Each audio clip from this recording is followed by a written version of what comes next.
beneath the soil we walk on, past the stone and the silence of the earth's crust, whispers have lingered for centuries about a world untouched by our chaos.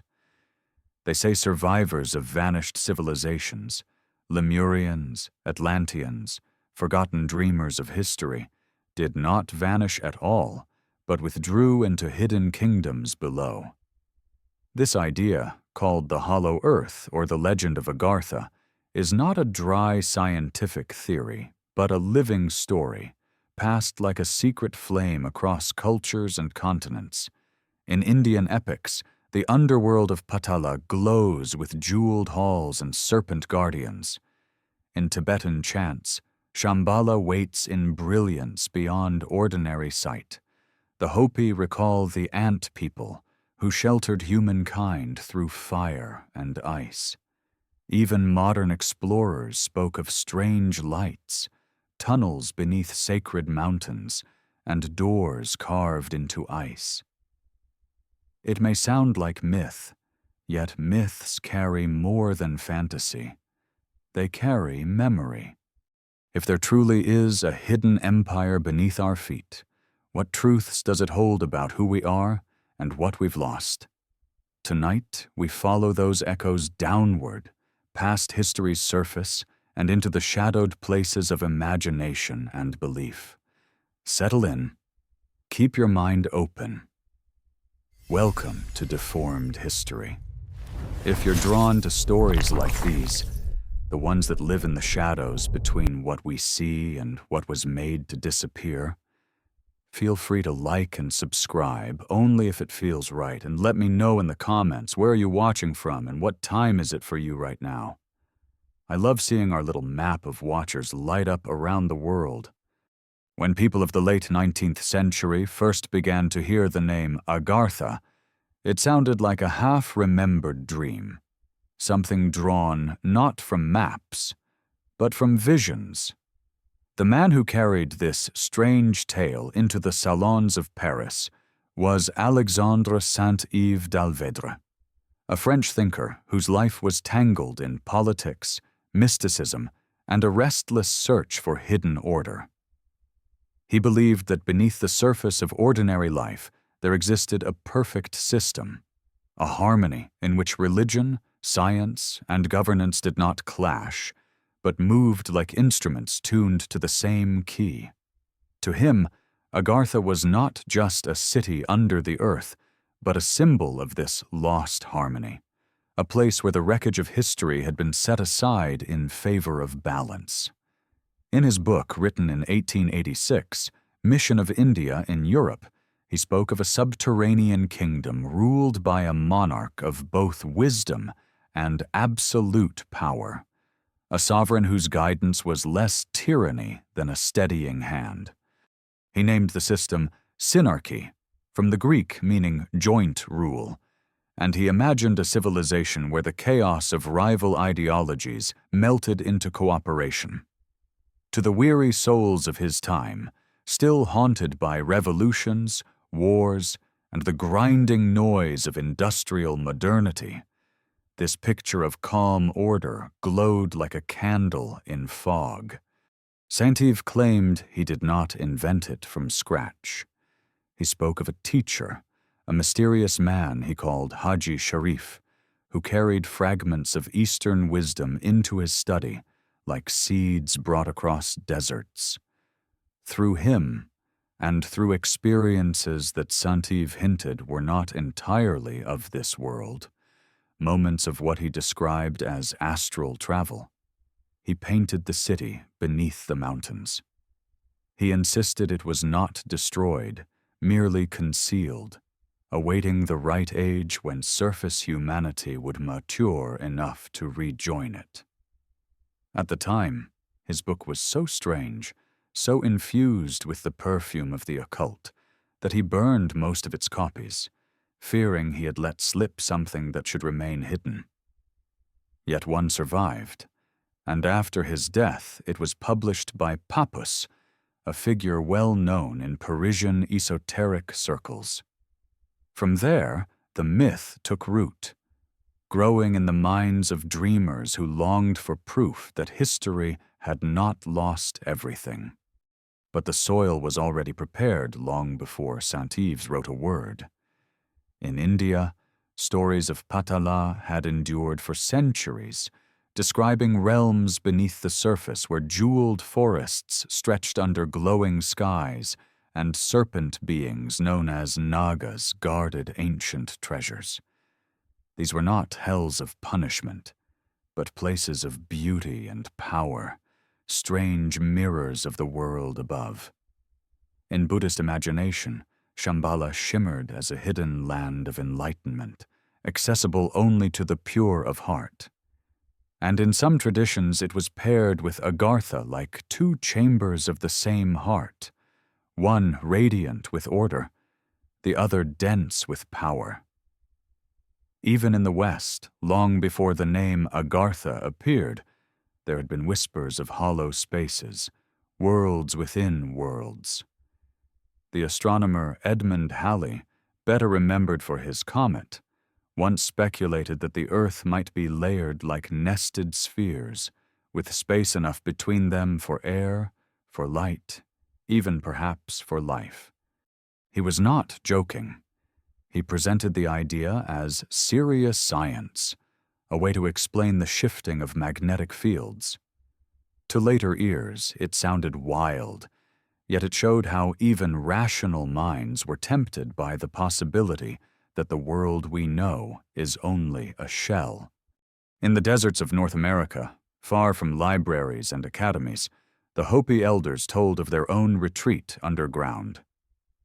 Twice, they said, the surface had been destroyed, once by fire, once by ice, and each time the Ant People led humanity down into vast chambers where they could survive. In the flickering light of ceremonial fires, the tale was repeated, how these beings with narrow waists shared food, taught the arts of growing crops in darkness, and became remembered not as tyrants but as friends. The Hopi word for ant is anu, and their word for friend is naki, together sounding eerily like the Anunnaki of Sumerian myth, the beings said to have guided early humankind. Whether coincidence or echo, the pattern repeated: advanced helpers beneath the earth, bearers of survival and knowledge, retreating again into silence once their task was done.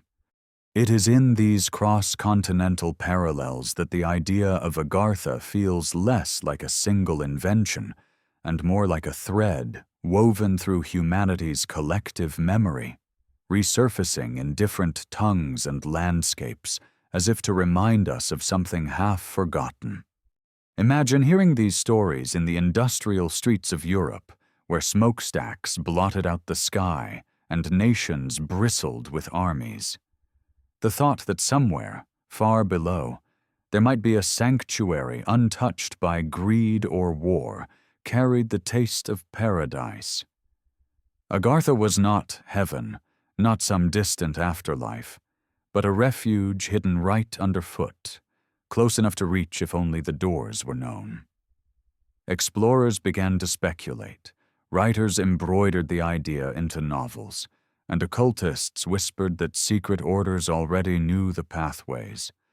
The Himalayas became one favored location, their peaks already cloaked in mystery, their monasteries guarding chants of hidden realms. Mount Kailash, never conquered by climbers, was said to be more than a mountain, perhaps a vast pyramid hiding one of the entrances. In the West, Mount Shasta drew seekers who believed that survivors of lost Lemuria had built cities inside it. The legends multiplied, each mountain, each cavern becoming a possible threshold. The strength of the story lies not in whether one believes in literal tunnels lined with crystals, but in the way it reorders perspective.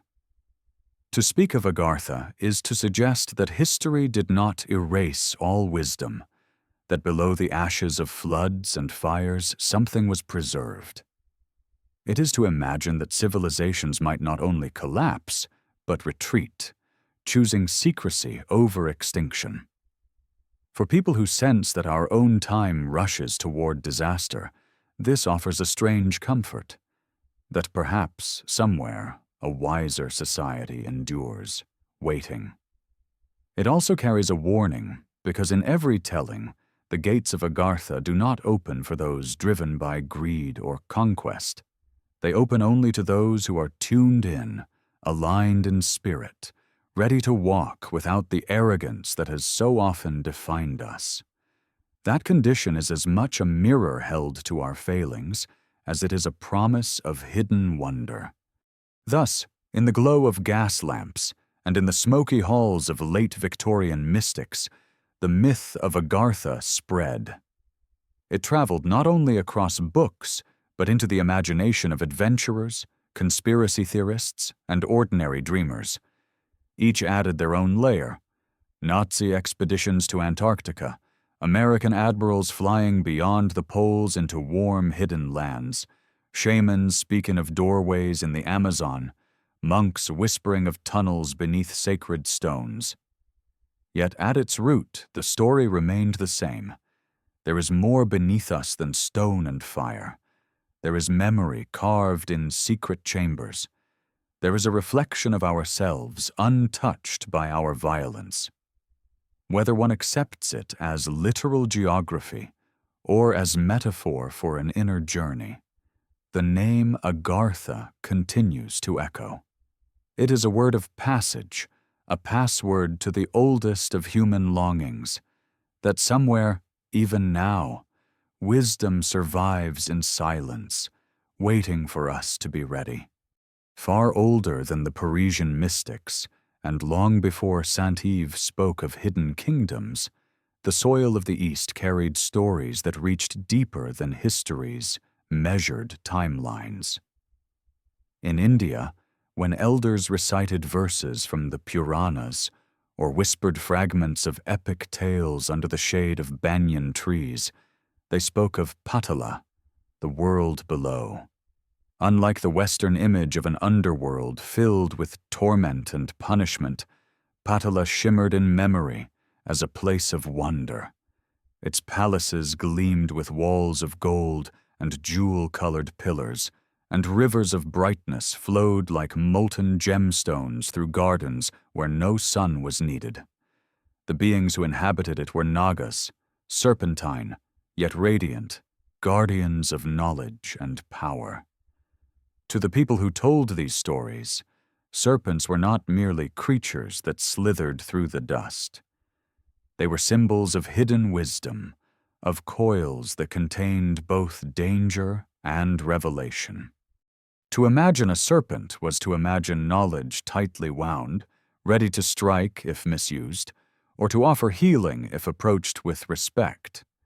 These Nagas were joined by other beings, Danavas and Rakshasas, often described as adversaries of the gods in myth, but never one-dimensional villains. In many tales they were builders, inventors, tricksters, masters of arts unknown to humans. Patala, in this sense, was less a place of shadows than an alternate reality, parallel to the surface, filled with its own laws of life and light. Imagine walking into a cavern and finding not darkness but a horizon glowing with strange luminescence, forests of crystalline trees, voices of beings who had watched the surface rise and fall for ages. That was the vision carried in Sanskrit verses and temple carvings.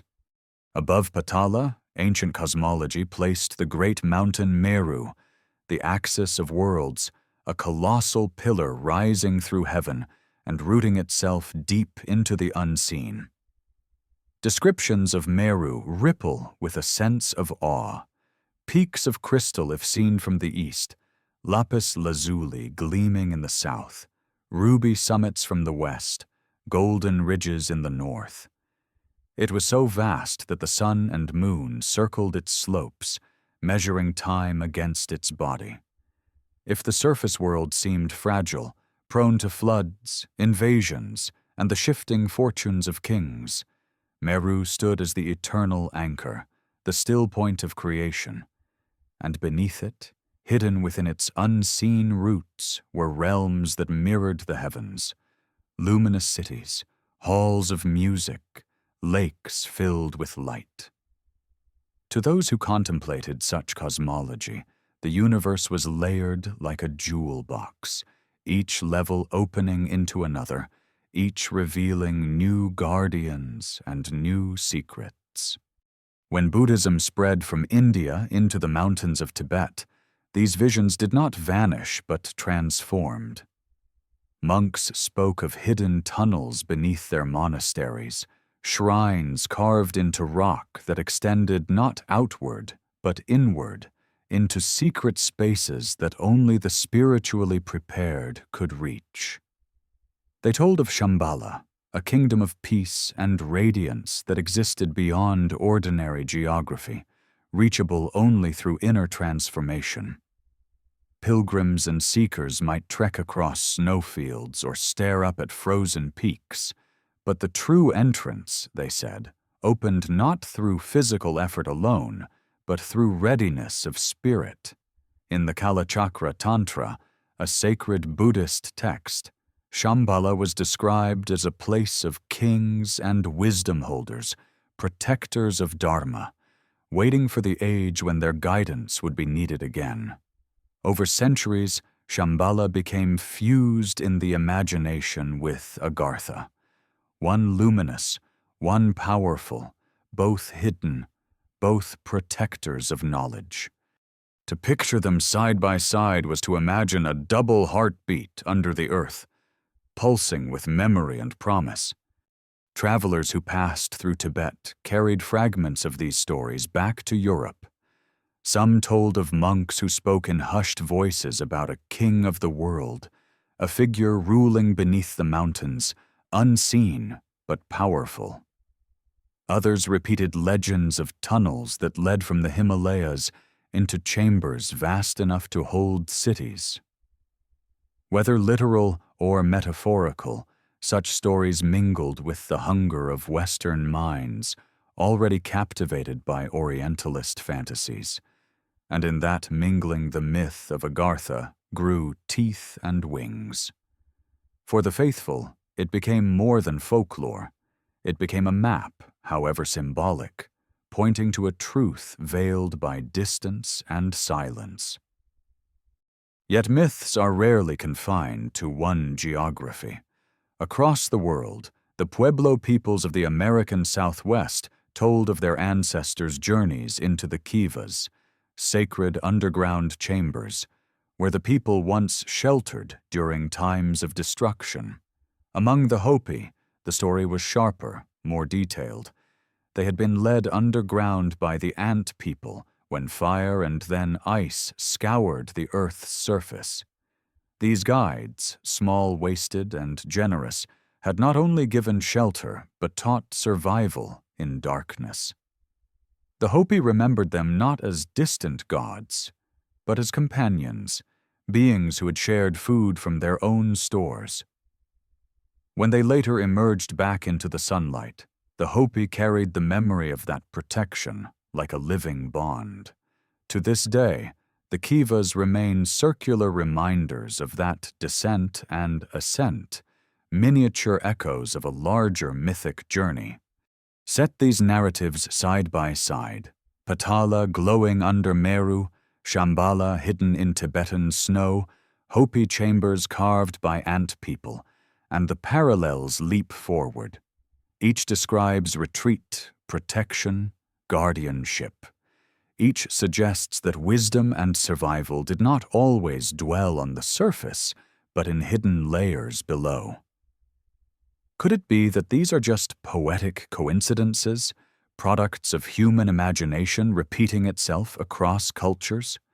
Or is it, as some seekers believe, evidence of a shared memory, fragments of an older story scattered like shards of pottery across the world's traditions? The answer lies not in proving one or the other, but in listening to the resonance between them, the way distant drums echo the same rhythm across valleys. When European explorers and occultists later heard these accounts, they found not isolated myths, but a network of voices all pointing downward. The result was irresistible. Agartha became a name, a vessel into which these scattered visions could be poured. And once a name exists, it spreads like wildfire. Writers embroidered it with detail, adventurers used it to frame their quests, mystics invoked it as proof that spiritual truths were hidden just beneath our feet. The Himalayas, Mount Kailash, Mount Shasta, the Giza Plateau, Antarctica, all these became stamped as possible doorways, portals that linked our fragile surface to an enduring inner realm. Even today, pilgrims stand at the base of Kailash and circle its slopes without daring to climb, convinced that the mountain itself is alive, a sacred monument guarding more than stone. Legends breathe in those winds, and each footstep around its base feels like circling the walls of a temple whose doors remain closed. In this way, the myth of Agartha is not just a curiosity for dreamers. It has functioned as a mirror held up to humanity, showing us both our longing for sanctuary and our suspicion that wisdom has withdrawn from us.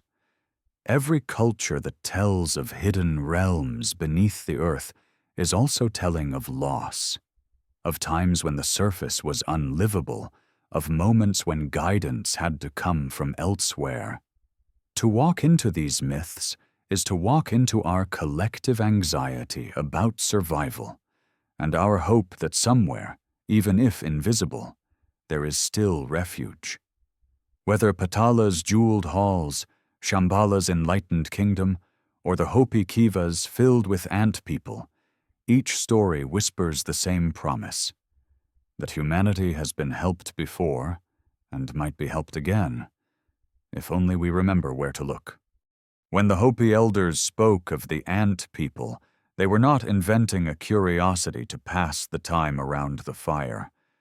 For them, the story carried the weight of survival, a reminder that twice the surface had failed them, once scorched, once frozen, and each time rescue had come from beneath. What makes this tale all the more arresting is how it brushes against another culture far away, in time and place. In the ruins of Sumer, on clay tablets etched with cuneiform, scholars uncovered the name Anunnaki, a host of beings described as those who came down from the heavens or rose from the depths to guide humankind. To hear the Hopi describe the Anu Sinum, their ant friends, and then see the echo in the Sumerian Anunnaki is to feel the hair rise on the back of the neck. Two cultures that never crossed paths, yet both speaking of guiding beings, one dwelling under the earth, the other straddling sky and abyss. Coincidence, perhaps. Or maybe these are ripples from a deeper current, a story older than writing itself, preserved in fragments across the globe. The Sumerians imagined their world not as a flat and simple stage, but as a layered cosmos, with heavens above, earth in the middle, and the Kur, the underworld, beneath. This Kur was not merely a place of shadows, but a domain with rivers, guardians, and rules. The Anunnaki, as keepers of fate, moved between realms, sometimes stern, sometimes benevolent, always bearing the authority of ancient memory. The Hopi, on the other hand, did not speak of stern gods, but of companions, beings who sacrificed their own food to sustain their human guests. Yet at the root of both accounts is the same suggestion, that wisdom and survival flowed from below, not above, and that in times of crisis, humanity looked downward, not upward, for deliverance. As these parallels spread through books and whispers, the imagination of later centuries began to weave them into a larger fabric. What if the Anunnaki and the Ant People were not separate myths, but fractured recollections of the same encounter? What if the realm beneath the earth was not mere metaphor but memory, dimmed across millennia? The more these questions were asked, the more the ground beneath our feet seemed less like dead stone and more like a stage concealing another act. At the same time, a different kind of story was forming in the West, not from temples or oral traditions, but from observatories and lecture halls. In the 17th century, the astronomer Edmund Halley, best remembered for the comet that bears his name, turned his attention to the mysteries of Earth itself. He noted the irregular behavior of magnetic fields, the strange shifts and wanderings of the compass, and concluded that the Earth could not be solid through and through. Instead, he proposed a series of concentric shells, hollow spaces layered like the skins of an onion, each possibly containing its own atmosphere, even its own life. Halley's speculation, written in sober prose, was not meant as fantasy, but as a scientific explanation for anomalies that had no easy answer. Yet the moment he wrote of air and light inside the earth, the idea ignited. Suddenly, the ground beneath one's feet was no longer fixed but permeable, filled with possibility. A century later, an American Army officer named John Cleves Sims Jr. carried Halley's thought into wild terrain. Sims announced in public pamphlets and fervent lectures that the Earth was not only hollow but open at its poles. At the north and south ends of the planet, he claimed, vast circular openings led into inner realms, doorways into new lands. He was so convinced that he petitioned Congress for funds to mount an expedition, promising that discovery would outshine Columbus. His vision of polar gateways captured the imagination of ordinary people, even as scientists scoffed. He described not just hollow spaces, but entire inner worlds where rivers flowed and skies glowed, where perhaps civilizations thrived unknown to us. Though he never gained enough support to carry out his dream, his persistence left a mark.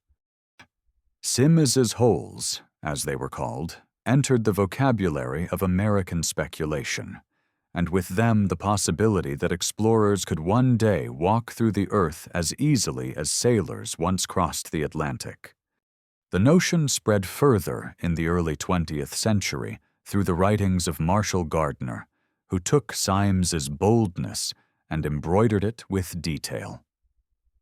Gardner envisioned a central sun suspended in the heart of the planet, bathing an inner landscape in perpetual light. This world, he said, was lush, fertile, home to forests, rivers, perhaps entire nations. He even constructed a model globe, slicing it open to reveal his vision, a hollow sphere with a glowing orb at its core. It was fantastical, yet the way he described it, gravity curving towards the inner surface, time flowing strangely, compasses spinning in confusion, gave it the texture of plausibility. If explorers spoke of auroras that danced unpredictably near the poles, if travelers reported compasses going mad in certain latitudes, could it not be the influence of hidden forces inside? In the hands of Gardner and Sims, the hollow earth shifted from myth to map, from whispered legend to imagined geography. The Himalayas and Hopi mesas, the Sumerian underworld and Indian Patala, all could be reinterpreted as glimpses of the same truth, that beneath us lay another world waiting. The resonance between science and myth gave the story fresh vitality.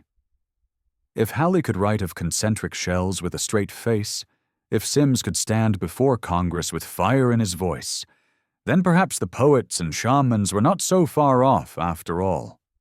By the dawn of the 20th century, the Hollow Earth had become more than a curiosity.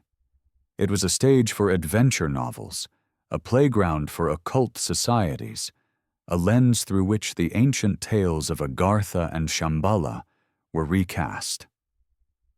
The idea lived in two bodies at once, as metaphor, a vision of hidden wisdom, and as speculation, a literal geography waiting to be charted.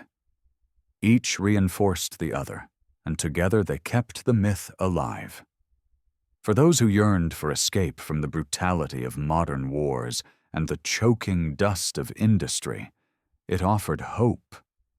Somewhere below, there might be harmony. For those who thirsted for discovery, it offered a frontier, a blank space where the map could still be filled with wonder. And for those who believed in symbols, it offered a mirror. Perhaps the true hollow was not inside the earth, but inside ourselves, waiting to be filled with light. By the time the 20th century roared into being, the hollow earth no longer lived only in the verses of monks or the pamphlets of eccentric visionaries. It had begun to entwine itself with the great dramas of nations, with the anxieties of war and the lure of discovery in the last uncharted corners of the planet. No place embodied this more vividly than Antarctica, that frozen continent of silence and storms. A white veil stretched across the bottom of the map. For centuries, it had been drawn in guesses and shadows, a land no one could truly claim. To those who believed in hidden worlds, the ice seemed less like a barrier and more like a curtain waiting to be pulled aside. In the late 1930s, Nazi Germany launched an expedition south, officially for scientific survey, mapping, and whaling rights. They named their claim Neuschwabenland, planting flags in the frozen wasteland. But rumors rose as quickly as breath on cold air. Whispers said the expedition was not about whales at all, but about finding hidden caverns beneath the ice, passages that led into the earth itself. The name Base 211 slipped into circulation, a supposed fortress below the ice where the Reich could survive in secrecy, perhaps even ally with the ancient beings of Agartha. Most historians dismiss this as fantasy, yet the rumor has never quite melted. Each time new tunnels are discovered beneath the Antarctic ice, each time satellite images show odd shadows on the snow, the story flares again. Perhaps the Nazis were not simply fleeing defeat, but seeking refuge in the hollows of the planet. Not long after the war, in 1946, the United States launched Operation High Jump under Admiral Richard E. Byrd, one of the most famous explorers of his generation. The mission assembled ships, aircraft, and thousands of men, an armada to pierce the silence of Antarctica. Officially, it was an exercise in testing equipment under extreme cold. Yet the scale was immense, far larger than any ordinary training maneuver, and the secrecy surrounding parts of the expedition only deepened the mystery. Then came the abrupt ending. High Jump was cut short, the fleet recalled, leaving questions floating in the icy wind. Byrd himself was quoted in South American newspapers as saying that the greatest threat faced by humanity might come from flying objects that could fly from pole to pole at incredible speeds. To those already primed to believe, this was confirmation. The Admiral had glimpsed something extraordinary beyond the ice. Decades later, a diary attributed to Byrd surfaced, claiming that during a polar flight he had passed through clouds into a lush green land, filled with strange animals and ruled by advanced beings who warned him about the destructive path of surface humanity. In that diary, he described it as the land beyond the poles, a phrase that still lingers like frost in the imagination. Critics dismiss the diary as a fabrication, a myth layered onto a real man's legacy. But for those who follow the trail of Agartha, it is more than myth. It is testimony, a rare crack in the silence of official history. If Byrd truly saw what he described, then Antarctica is not simply frozen wilderness, but threshold, a gateway into the hollow heart of the world. The fascination with Antarctica is not hard to understand. Unlike other continents, it is guarded by treaties, restricted zones, international agreements that prevent casual exploration. One can walk the streets of Cairo or climb the peaks of the Andes, but few will ever set foot on the deeper interior of Antarctica. That inaccessibility is fertile soil for legend.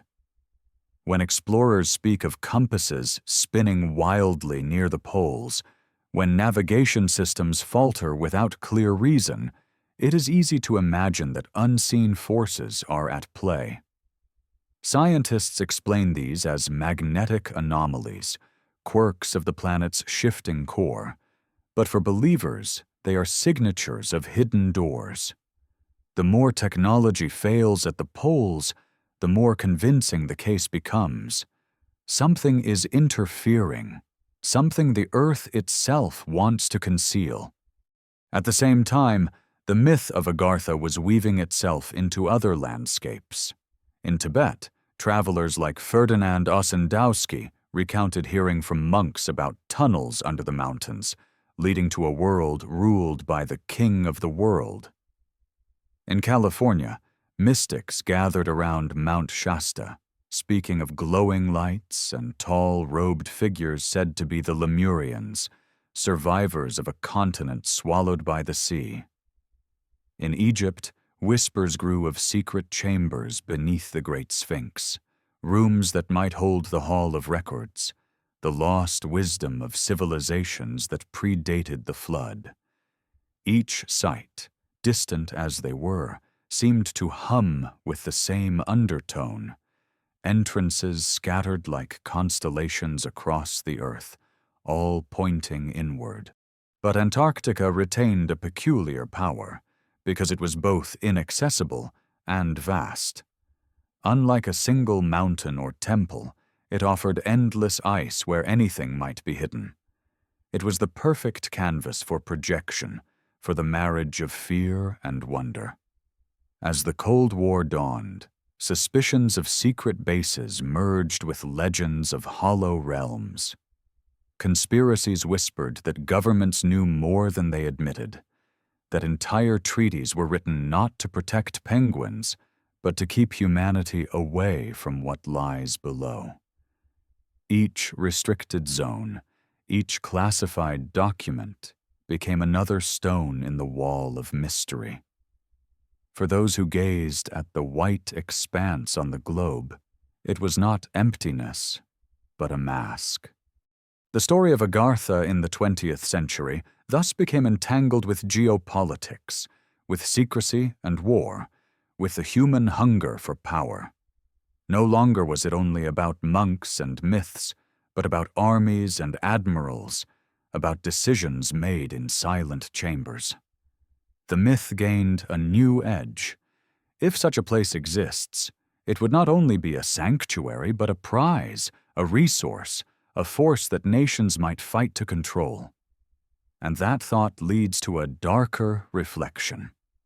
What would happen if the gates of Agartha opened not to seekers of wisdom, but to governments armed with ambition? Would the hidden realm remain untouched, or would it become just another battlefield? In this tension lies the heart of the modern fascination. Agartha as both dream and danger, hope and threat.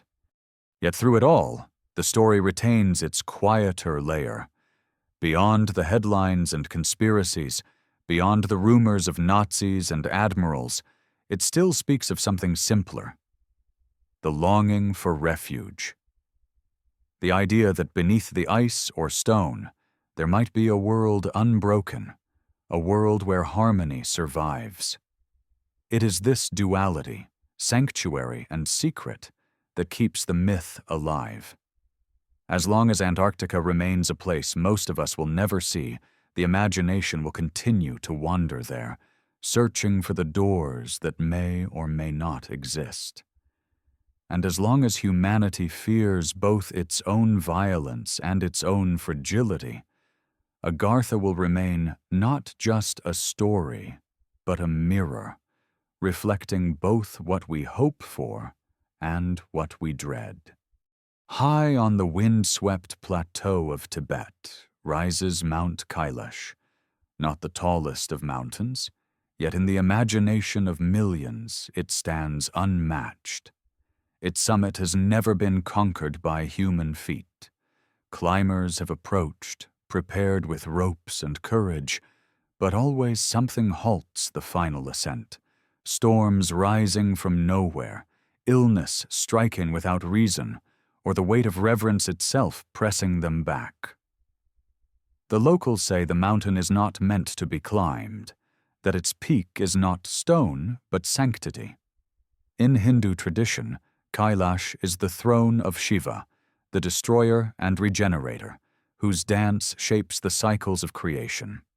In Buddhist lore, it is the axis of the world, the center from which all things radiate.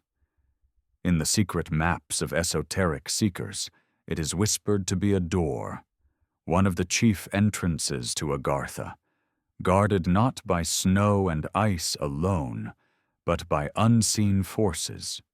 Imagine standing at its base, the cold wind cutting your face, the mountain rising like a pyramid sculpted by gods. Its flanks gleam white, its ridges cast shadows like the edges of a colossal monument. Some say it is not a mountain at all, but an ancient pyramid disguised by time, a structure built to conceal an opening into the earth. For centuries, pilgrims have circled Kailash in ritual, walking the Kora path around its base, rather than daring its summit, as if tracing the perimeter of a temple whose doors remain closed. To them, the act is not defeat, but devotion. The mountain does not invite conquest, only reverence. And perhaps this is the truest clue.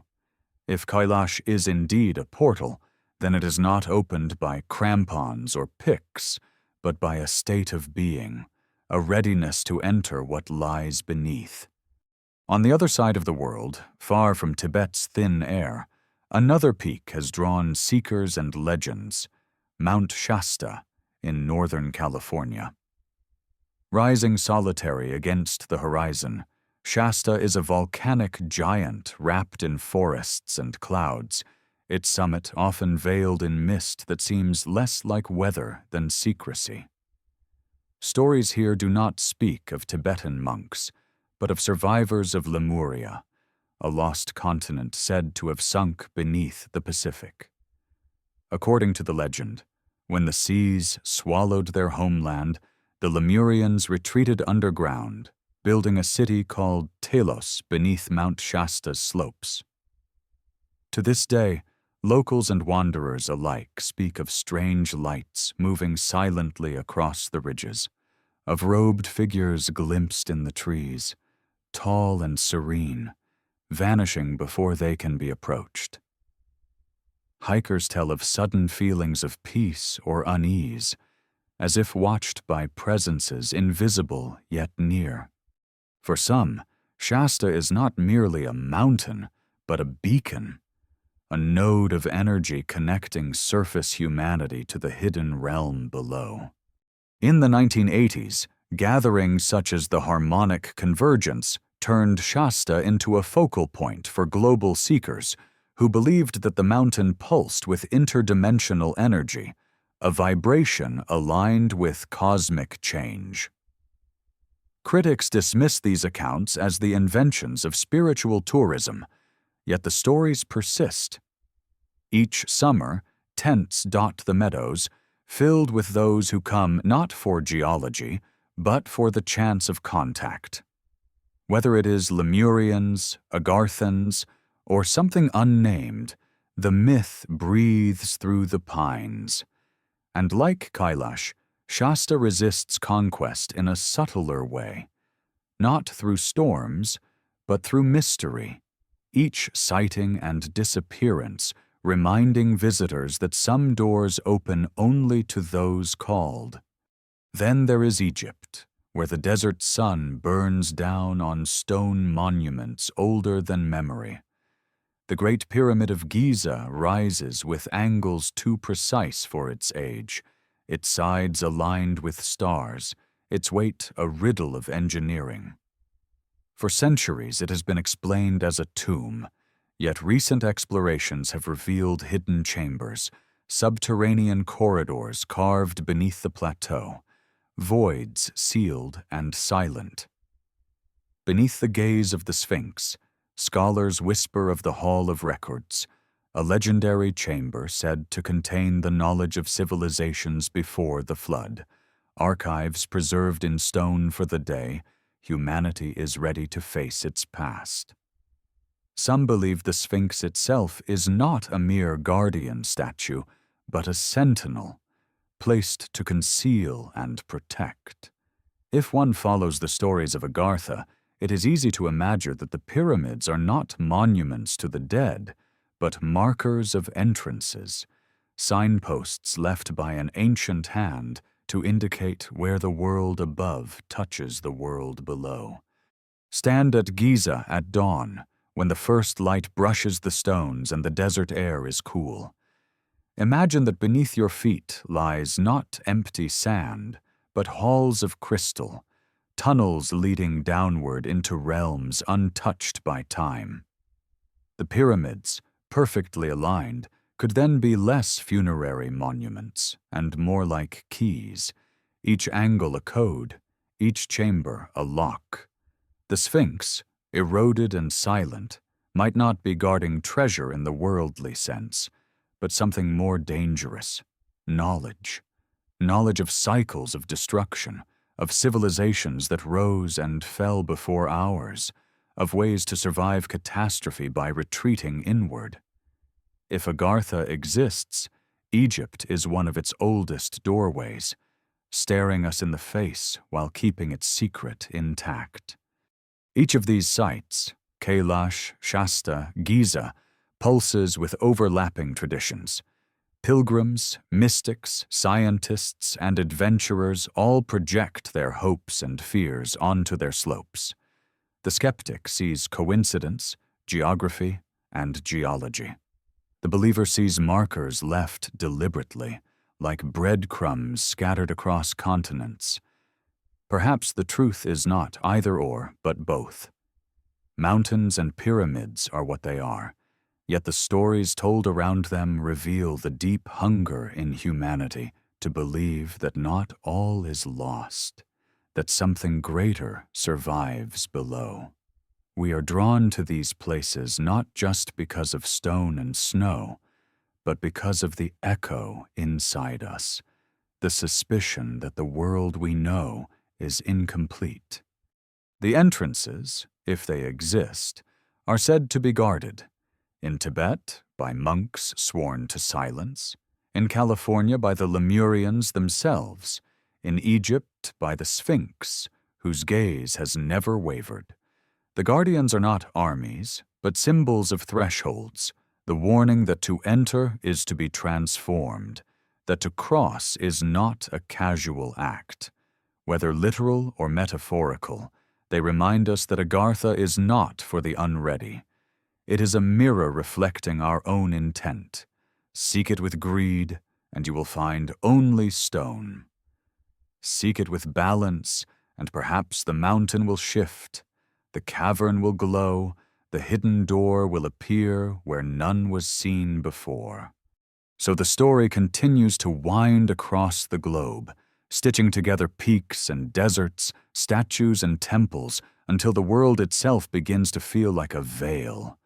Wherever we stand, there might be another realm just beneath our steps, and in that possibility lies both wonder and unease.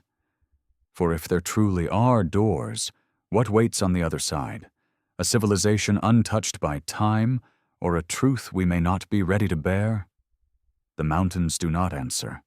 They only wait, silent and immovable, keeping their secrets for those willing to walk the long path around, the circle of reverence instead of the straight line of conquest. Deep in the Amazon, the forest breathes like a living creature, a green sea stretching farther than the eye can follow, its canopy hiding more secrets than any library of men. Beneath that endless roof of leaves, tribes have whispered for centuries about places where the world thins, where rivers vanish into glowing caverns, and trees stand as silent guardians to doorways unseen. To the outside world, the Amazon is wilderness, but to those who belong to it, it is also memory, a place where the boundaries between surface and below are blurred. Among their stories are hints of Agartha, not named in the same language, but echoing in the form of portals hidden by vines, entrances to realms untouched by storms or invaders. Explorers who dared the rivers often came back with tales that felt half delirium, half revelation. They spoke of lost cities swallowed by roots, of walls etched with patterns that no known tribe had carved, of caverns where the air glowed faintly, as if lit from within. Some returned with eyes wide from fear, muttering about voices in the jungle, lights that flickered without flame, guides who vanished the moment they were most needed. Others never returned at all. To the tribes, these disappearances were not mysteries, but warnings.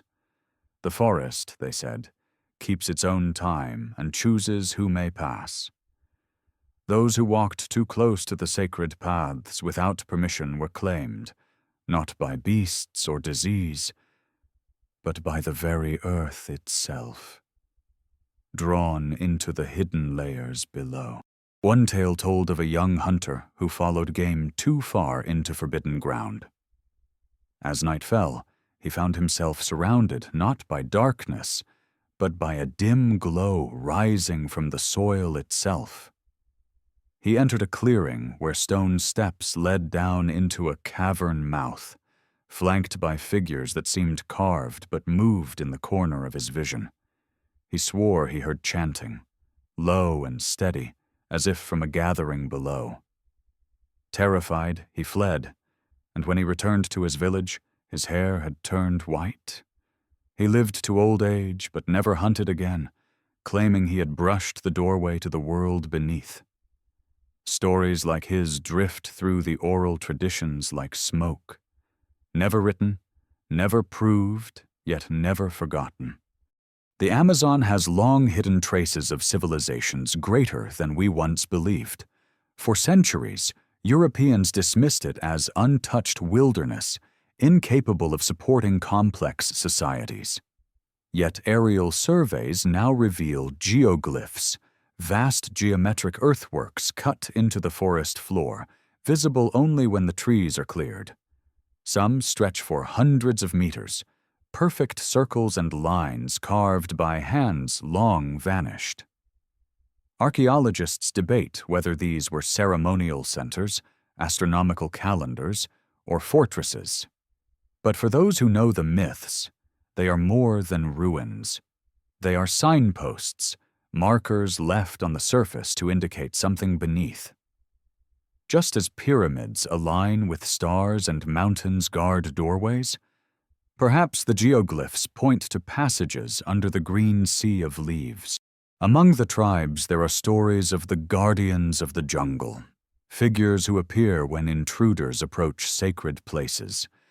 They are described as tall, sometimes with glowing eyes, sometimes as shadows that move without sound. To outsiders, These might sound like folklore meant to frighten children away from dangerous terrain. But for those who believe in Agartha, they are the watchers at the gates, protectors of entrances that lead into the hidden world. In some accounts, they do not attack, but simply stand, silent and immovable, until the intruder turns back. Others speak of being led away by unseen hands, finding themselves suddenly miles from where they had been, with no memory of how they traveled. The guardians do not punish.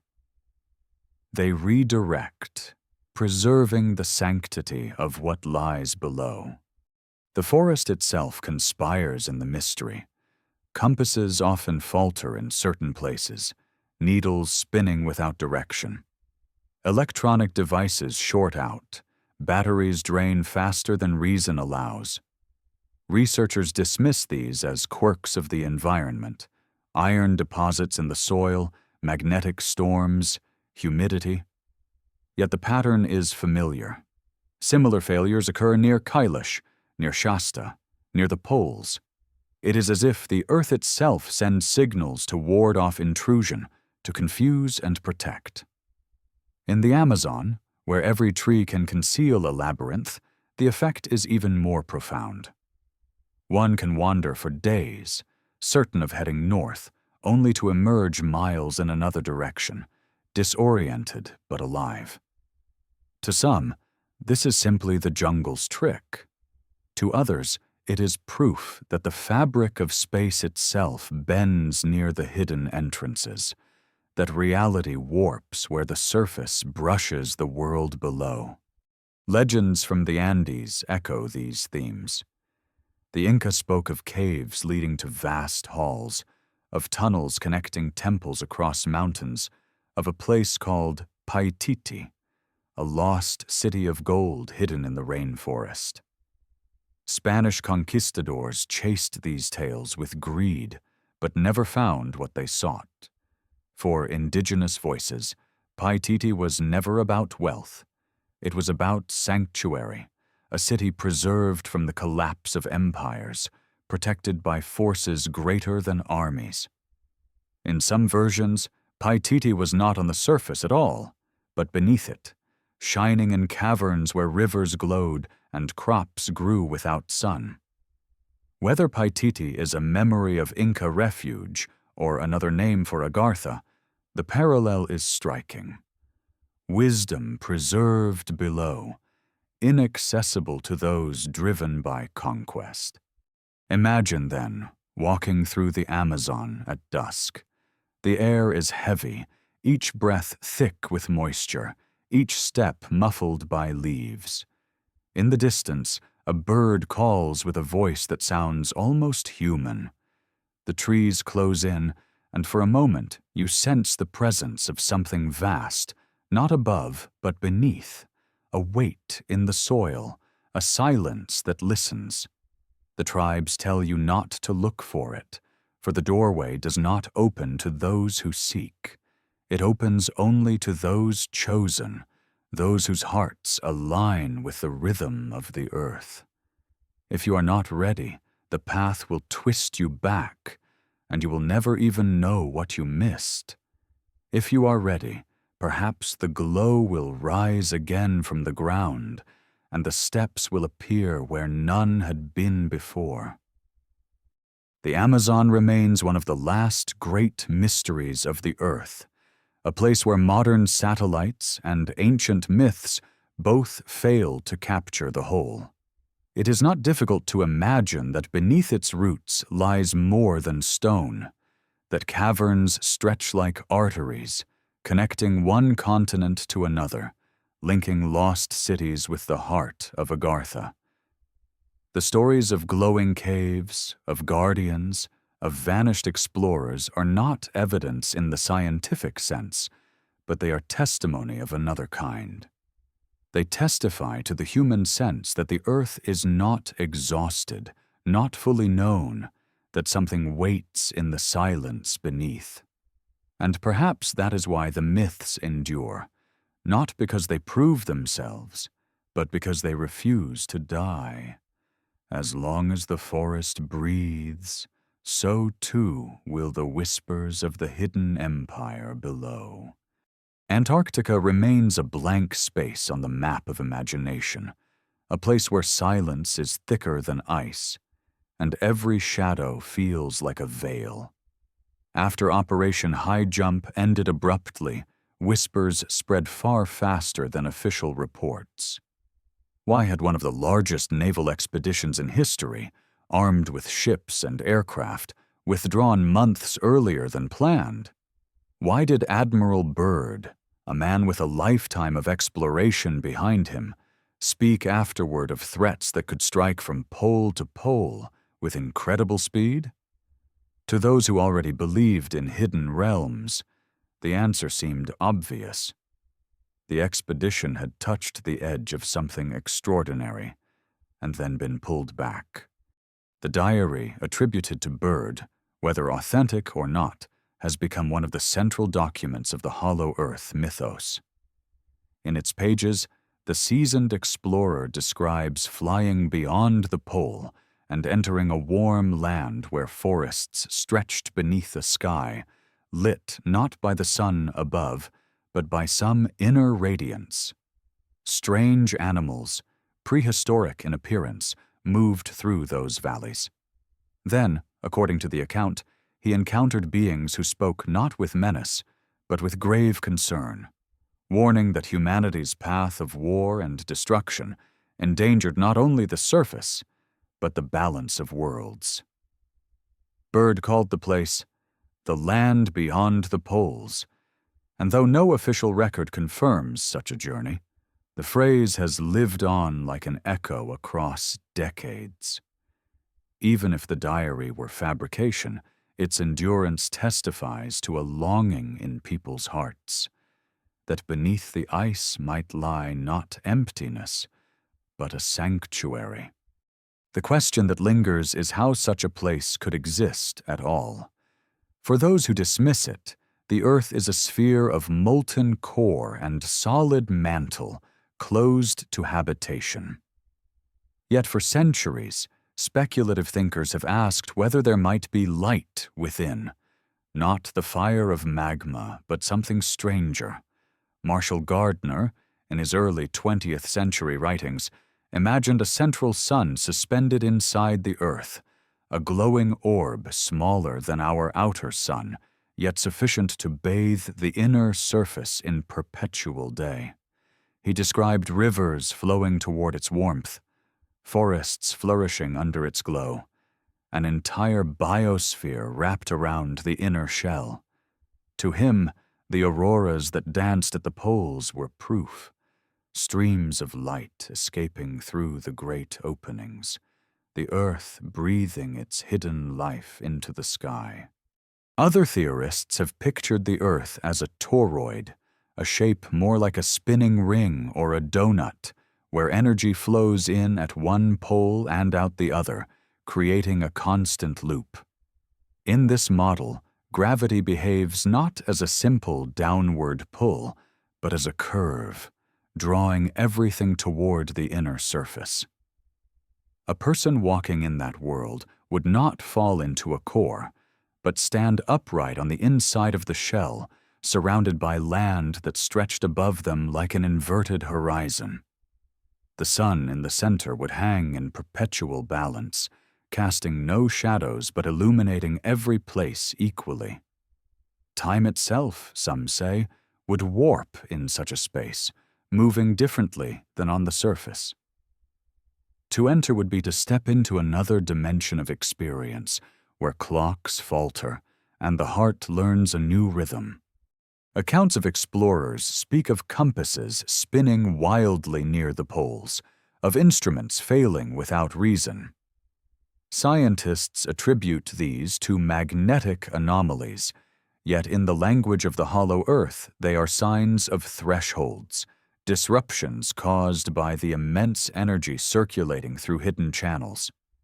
Pilots report skies glowing strangely, green and gold lights shimmering not only above but around them. Satellites reveal voids beneath the ice, subglacial lakes sealed for millions of years, warmed by geothermal heat that refuses to freeze. Each discovery of hidden warmth beneath the frozen continent breathes new life into the myth. Perhaps the warmth is not only geological, but evidence of a deeper system at work, a hidden sun radiating from within. Antarctica's mystery is heightened by the way access to it is controlled. International treaties declare it a land of science and peace, but they also lock away vast stretches from casual exploration. Only researchers and select expeditions may wander its interior, and even they are bound by restrictions. To believers, this is less about penguins and more about protection, not of the environment, but of a secret humanity is not yet ready to face. The restricted zones, the classified data, the maps with gaps all feed the suspicion that something is being hidden under the ice. And in the absence of clear answers, the imagination fills the void with visions of Agartha. One persistent belief is that the entrances are not simply physical, but vibrational. In other words, the opening does not appear to everyone. You may walk directly past it and see only snow or stone, while another, in a different state of mind or spirit, perceives the glow of an archway, the shimmer of a hidden door. In this sense, Antarctica is not just a physical frontier, but a spiritual one. To enter Agartha is not to drill through ice, but to tune oneself to a frequency that allows passage. Bird's account, if read metaphorically, could be understood as a journey not only of flight, but of perception, where the land beyond the poles was reached not by wings alone, but by readiness of spirit. Legends from other lands echo this. Tibetan monks say the tunnels open only to those whose hearts are pure. In South America, shamans speak of paths guarded not by warriors but by silence, where greed blinds the eyes while humility clears the way. If Agartha is real, it may not be a place that yields to technology or force. Instead, it may hide in plain sight, revealed only when humanity learns to approach without conquest. That requirement alone explains why, after centuries of searching, no one has stormed its gates. The problem is not that we lack machines, but that we lack the right spirit. Still, the myth of Antarctica persists as the most powerful image of all. White ice concealing green valleys, cold wasteland masking warm sanctuaries. Operation High Jump, Bird's Diary, Base 2111, each piece fuels the story like logs on a fire. To skeptics, these are just the fantasies of conspiracy theorists. To believers, they are glimpses of truth scattered like breadcrumbs, leading always back to the poles. And as long as Antarctica remains largely inaccessible, the myth will continue to grow. For inaccessibility is the greatest fertilizer of legend. The less we can see, the more our minds are free to imagine. And in that imagination, Agartha thrives. In the end, the ice is less important than the symbol. Antarctica represents the veil, the last frontier, the place we cannot reach but cannot forget. Whether the hidden sun truly glows beneath, whether Bird's plane really passed into another world, the continent stands as a mirror to our longing, a longing for refuge, for wisdom, for proof that our world is more than chaos. If the land beyond the poles exists, then so does hope. The hope that not all is lost, that somewhere, beneath the weight of silence and ice, a better world endures, waiting for us to be ready. Not all the supposed gateways to Agartha rise in remote mountains or sink beneath ice. Some lie hidden in plain sight, folded into monuments so familiar that tourists snap photographs without ever suspecting they are standing on thresholds. One such place is Mount Rushmore, the granite cliff face carved with the profiles of 4 American presidents, symbols of national history etched into stone. Most who visit see only the monumental faces gazing over the Black Hills, their expressions frozen in patriotic solemnity. Yet behind those faces, concealed within the rock, is a chamber that stirs the imagination. Officially, it was meant to be a hall of records, a vault to hold documents and artifacts for future generations, but the project was never completed. The chamber remains sealed, its door invisible to the public. What lies within is said to be only unfinished stone, yet to those who listen for whispers of Agartha, the secrecy hints at more. Why should such a chamber remain closed? Why should it be forbidden to enter a space carved by human hands? For believers, the answer is simple. Mount Rushmore's hidden room is not merely symbolic, but a passage, a mask covering one of the many doors into the world beneath. The Black Hills themselves have long been regarded as sacred by the Lakota Sioux and other tribes, a landscape alive with spiritual power. Long before the granite faces were carved, this land was a place of ceremony and reverence, believed to hold energies that connected the people to forces beyond sight. To overwrite such sacredness with political monuments was, to the tribes, an act of desecration. Yet perhaps the land still resists, still conceals what it has always guarded. Legends tell of caves winding through the hills, caverns that echo with a resonance unlike ordinary stone. To those who hear them, the sound is not mere geology, but a pulse, as if the earth itself is breathing. If Agartha has many doors, then the Black Hills, with their long history of sacredness and secrecy, are fertile ground for one. Across the ocean, on the volcanic island of Ischia in Italy, rises Mount Epomeo, another site whispered to conceal an entrance. Epomeo is no towering Himalayan giant, but a green peak shaped by eruptions, its slopes carved with caves and tunnels. Local legends speak of voices in those caverns, of lights flickering without flame, of passages that descend farther than anyone dares follow. The mountain's name itself, Epomeo, suggests a watchfulness, as if it stands sentinel over something hidden. For centuries, villagers have told of people who entered its caves and never returned, swallowed not by rockfalls or floods, but by a depth that seemed endless.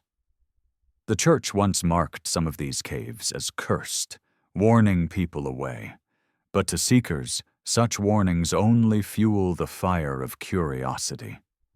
What better disguise for a doorway than an ordinary hill in the Mediterranean, overlooked by scholars yet alive in the murmurs of local memory?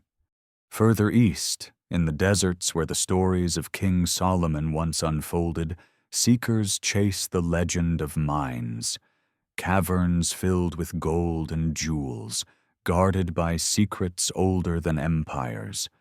Adventurers have scoured the lands of Israel and Jordan for traces of these mines, convinced they are real places. Yet what if the true treasure was never mineral at all? What if the tales of Solomon's hidden wealth are coded descriptions of passages into Agartha, caverns leading not to veins of gold but to halls of knowledge?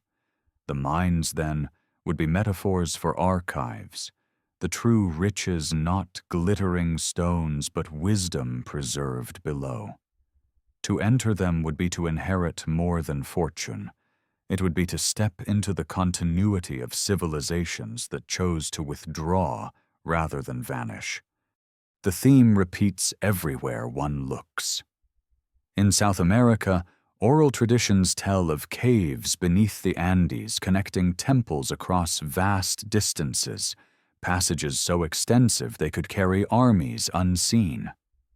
In the Himalayas, monks speak of tunnels that stretch for hundreds of miles, linking monasteries in hidden networks. In Europe, stories abound of labyrinths beneath castles, passages said to lead not only to secret chambers, but to depths unmeasured. The entrances are never in the same place, yet always described with the same tone, guarded, elusive, revealed only to those prepared. It is as if the earth itself scattered these thresholds like stars across its surface, forming a constellation of doors that only align for certain seekers. What unites these scattered tales is the sense that entrances cannot be claimed by force. Mount Rushmore's sealed chamber cannot be stormed by tourists.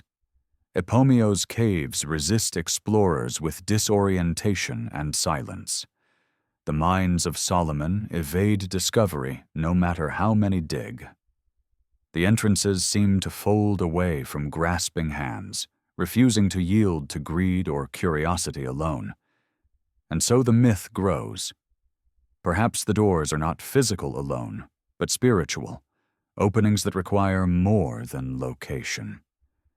You may stand before them, and if you are not ready, you will see nothing but stone. If you are ready, they may shimmer open before your eyes, the ordinary dissolving into the extraordinary. Consider the possibility that the entrances are hidden not by stone, but by perception.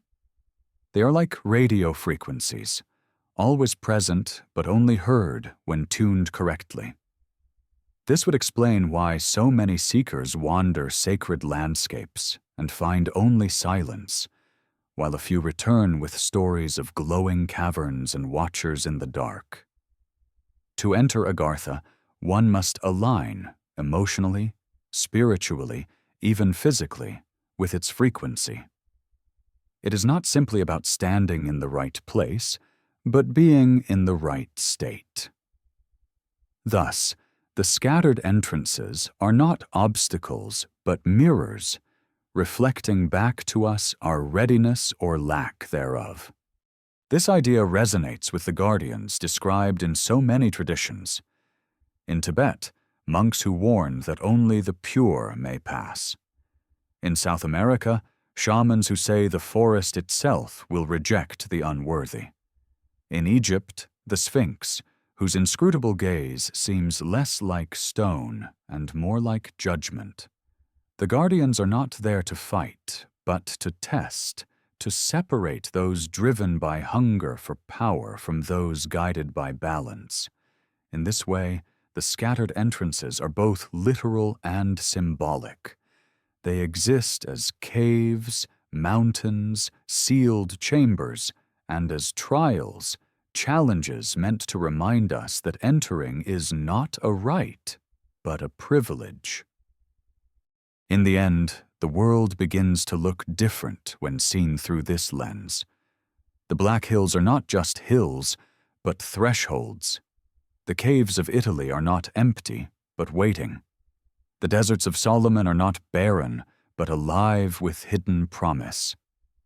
Each doorway, whether real or imagined, points to the same truth, that our earth is layered with secrets, that beneath the familiar lies the unknown, and that access is not granted by maps but by readiness.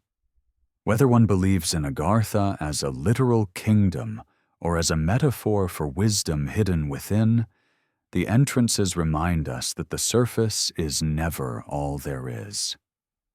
There are always deeper chambers, waiting for those willing to listen, to wait, and to walk with humility into the silence below. Again and again, the stories return to the same riddle. The entrances are there, but they cannot be forced. One may dig, drill, or march an army to a mountain's base and still find nothing but stone.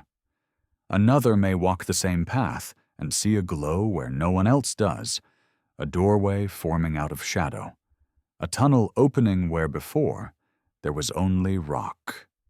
This paradox has led many seekers to a startling conclusion that Agartha is not merely a place in space, but a place in resonance.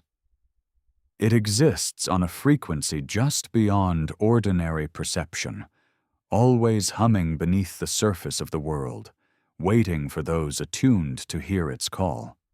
Think of a radio, broadcasting endlessly. The signal does not stop because we have not tuned the dial correctly.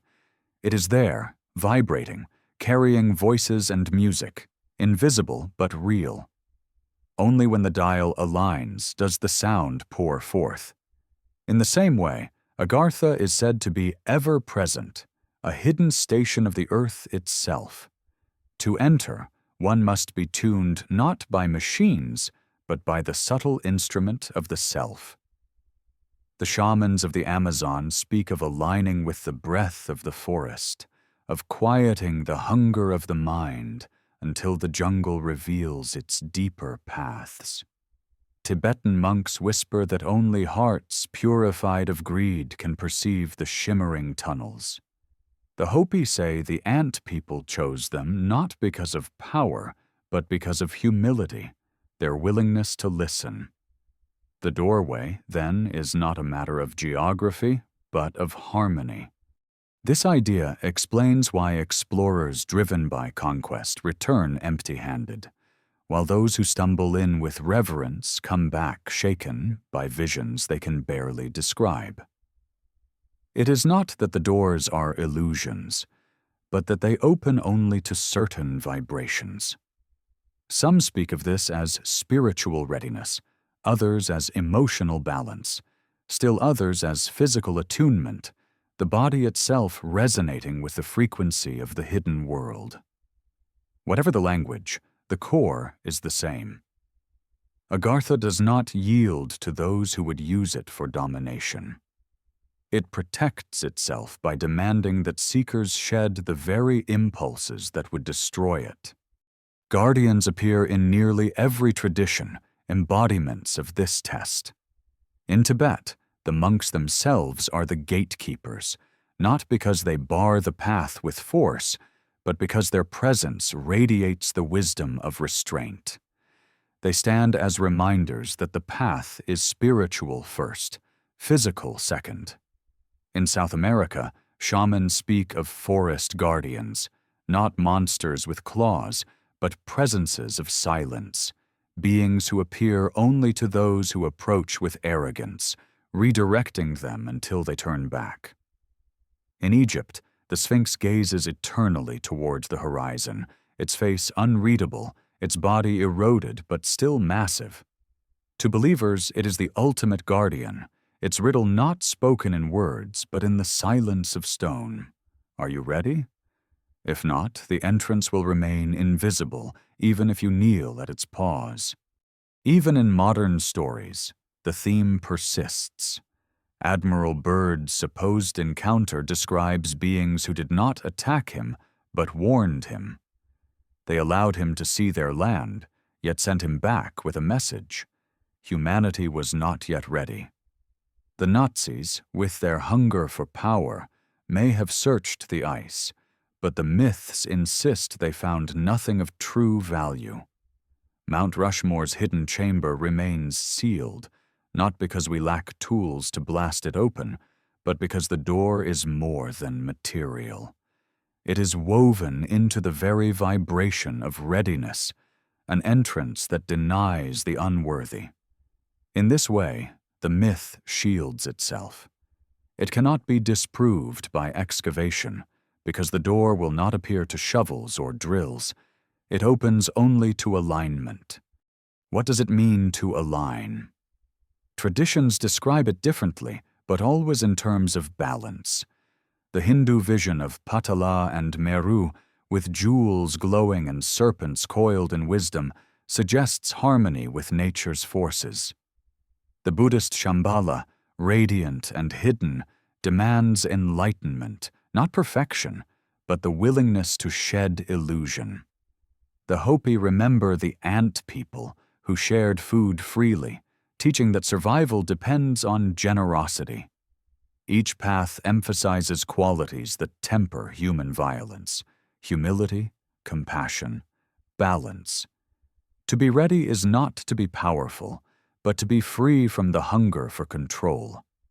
Agartha, then, is not merely hidden, it is protected by the law of resonance. It cannot be plundered, only received. For modern seekers, this transforms the quest. No longer is it about maps and coordinates, but about inner cartography. The true expedition is through the self, through the layers of greed, fear, and pride that block the signal. Only by tuning inward can one hope to tune outward to the frequency of the hidden world. In this way, Agartha becomes not only a myth of geography, but a myth of transformation. It tells us that paradise is not conquered but earned, that wisdom cannot be taken by force, but revealed by readiness. Skeptics will argue this is merely allegory, a clever way of keeping a myth alive without evidence. Yet even as allegory, it carries power.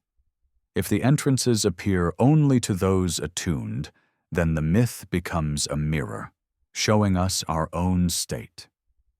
The question is no longer whether Agartha exists, but whether we are ready to enter. The myth judges us not by proof, but by intent. And perhaps that is why it endures, because it shifts the burden back to us. We cannot blame locked doors or missing maps. We must face our own dissonance. Consider the countless explorers, soldiers, and adventurers who sought the hidden world and found nothing. Perhaps they were not failures, but examples. Each attempt reminds us that technology alone is insufficient. Satellites can scan, drills can bore, armies can march, yet the doors remain closed. The silence of the earth is itself a kind of answer, telling us that conquest is not the key. Only when humanity learns balance will the resonance change and the doors open. Until then, Agartha is safe, not because it is far, but because it is near, too near for our unready eyes to see. In the end, this view of Agartha as frequency deepens its mystery rather than diminishes it. It shifts the focus from chasing physical entrances to cultivating readiness. It makes the myth both more elusive and more intimate.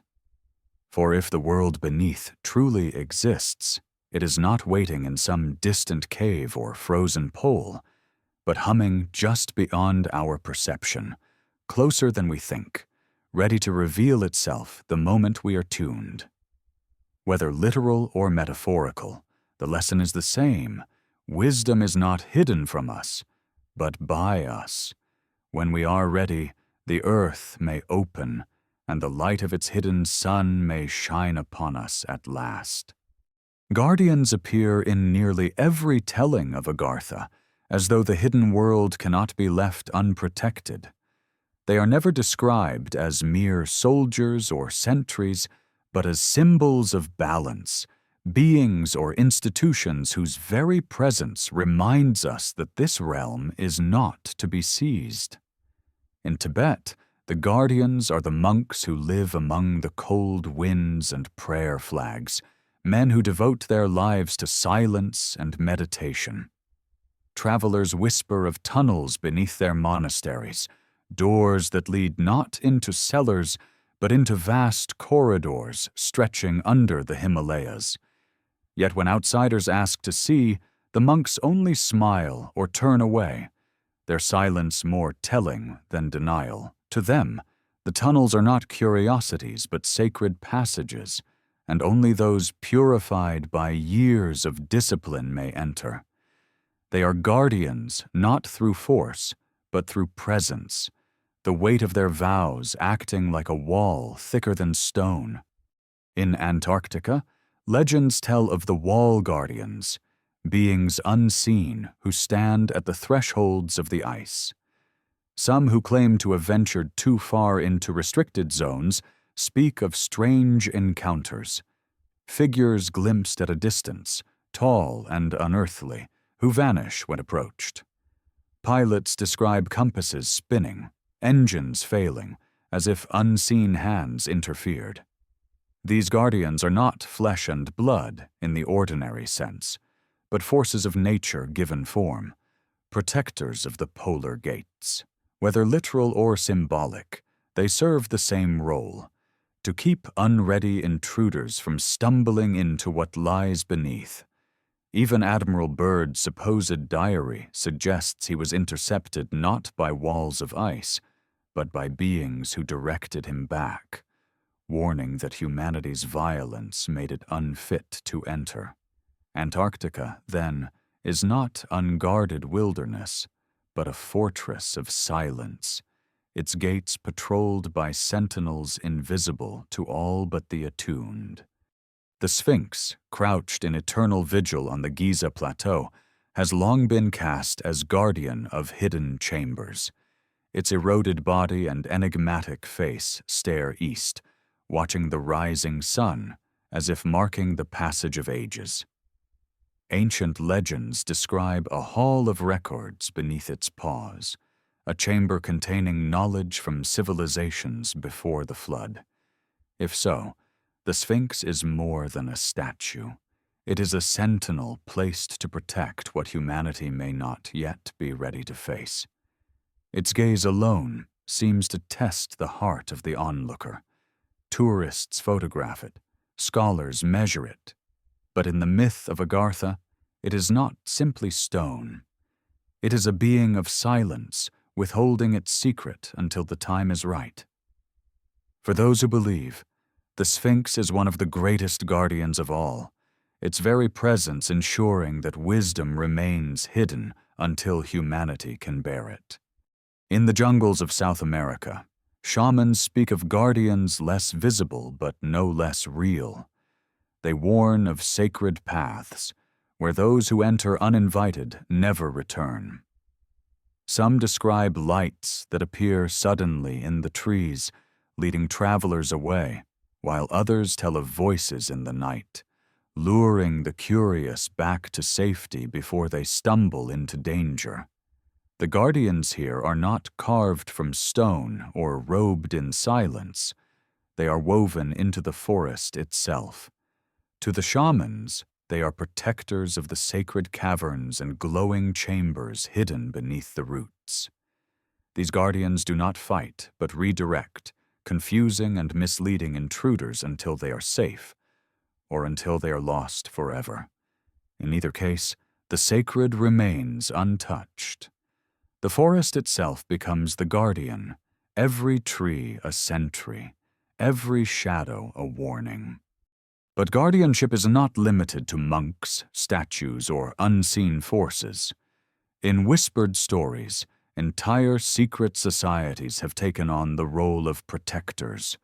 Orders said to stretch back centuries, perhaps even millennia, keep watch over entrances and knowledge of Agartha.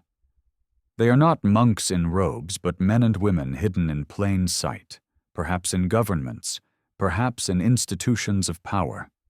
Their silence is not born of devotion, but of responsibility, guarding secrets too volatile for public hands. Conspiracy theorists claim entire governments know of Agartha, that treaties and restrictions are not about politics, but about containment. If true, then the guardianship has expanded from stone and silence into bureaucracy and secrecy, a modern version of the same ancient duty. Keep the doors closed until humanity is ready.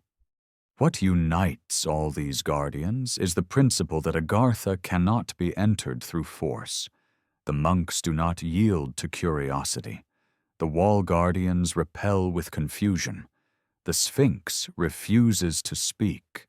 The shaman's forest swallows intruders in silence. The secret societies cloak themselves in denial and classification. Each in its own way preserves the boundary between surface and below.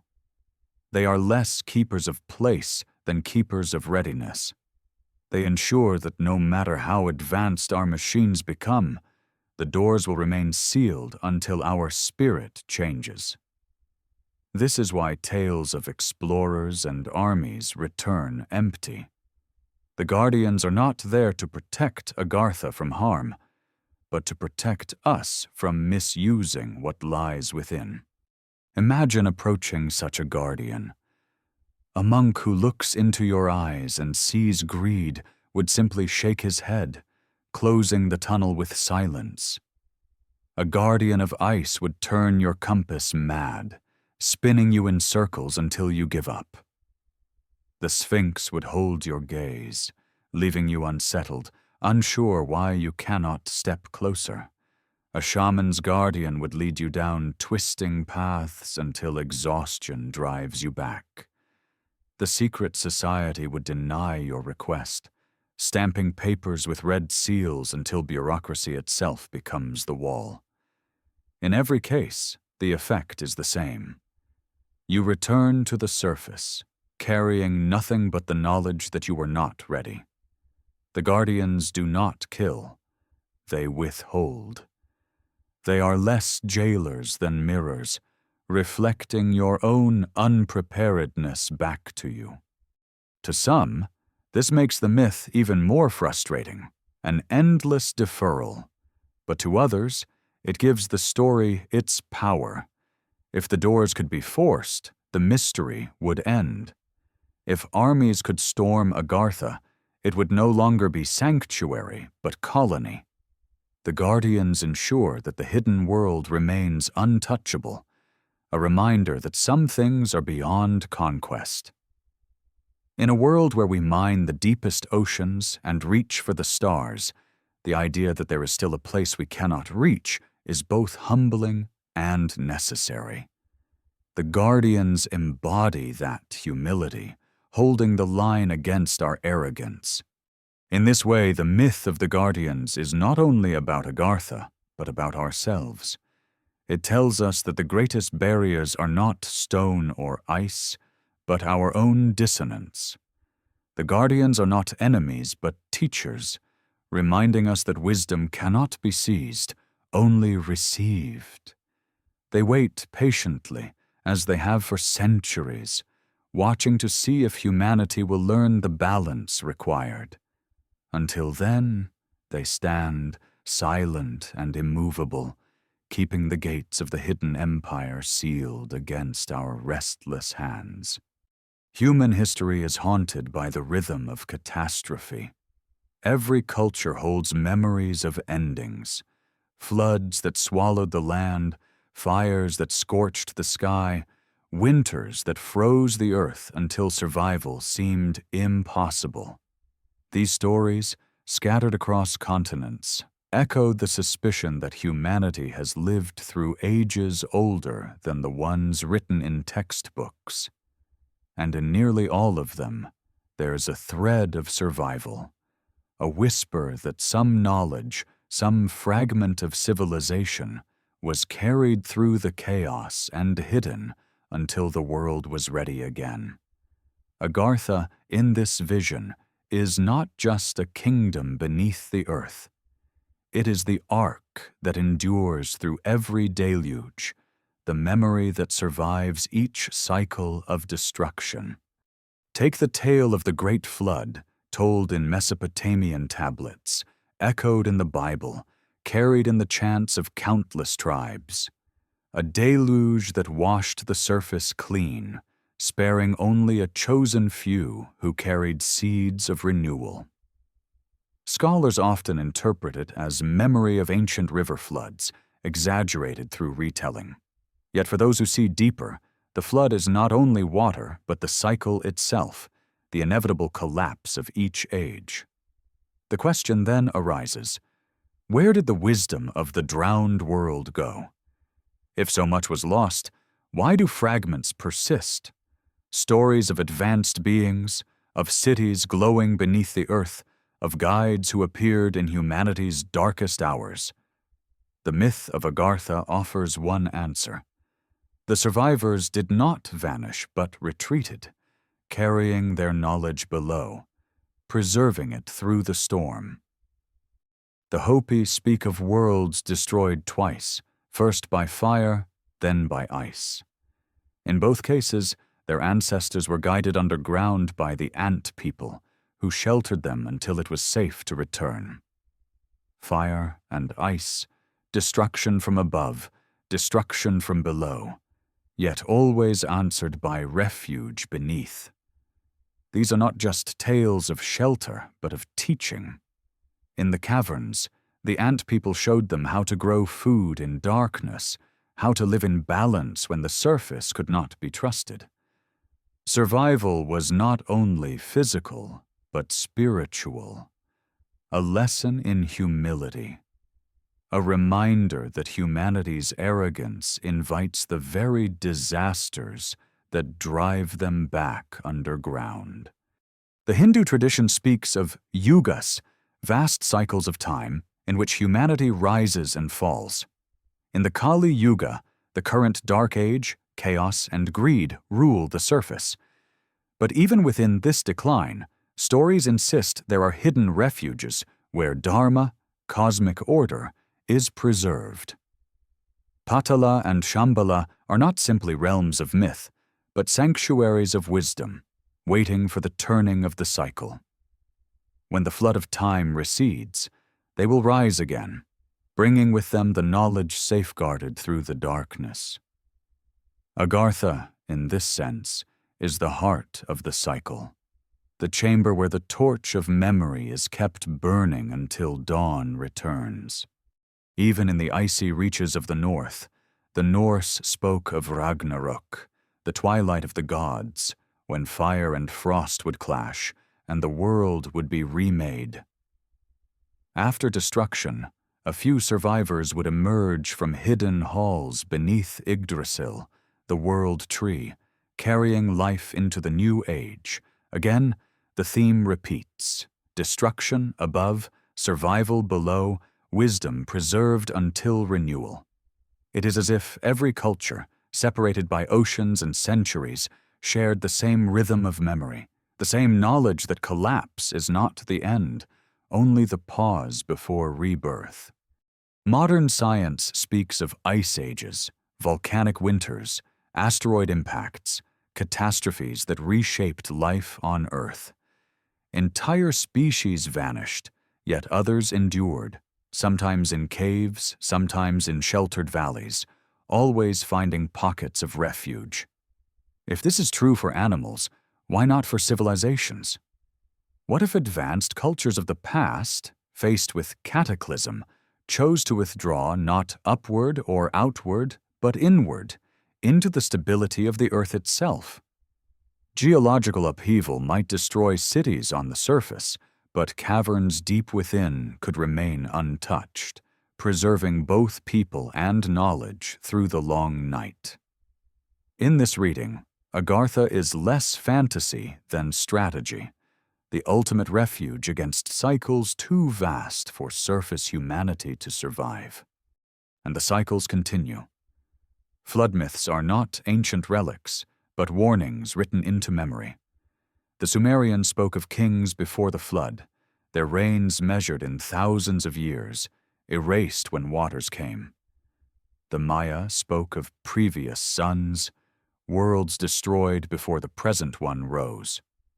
The Egyptians hinted at ages before dynasties, when gods walked among men. Each culture insists, what is now is not the first, nor will it be the last. Each insists, we have been destroyed before, and we will be destroyed again.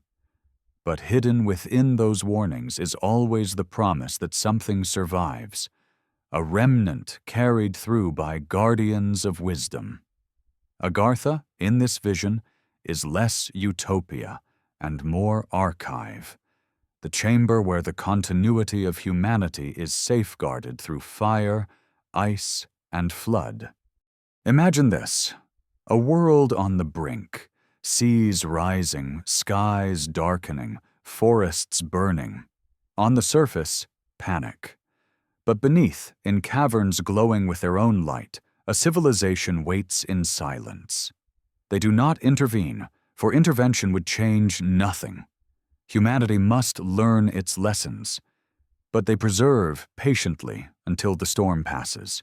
When the cycle turns, they emerge, not as conquerors but as teachers, guiding survivors into a new dawn.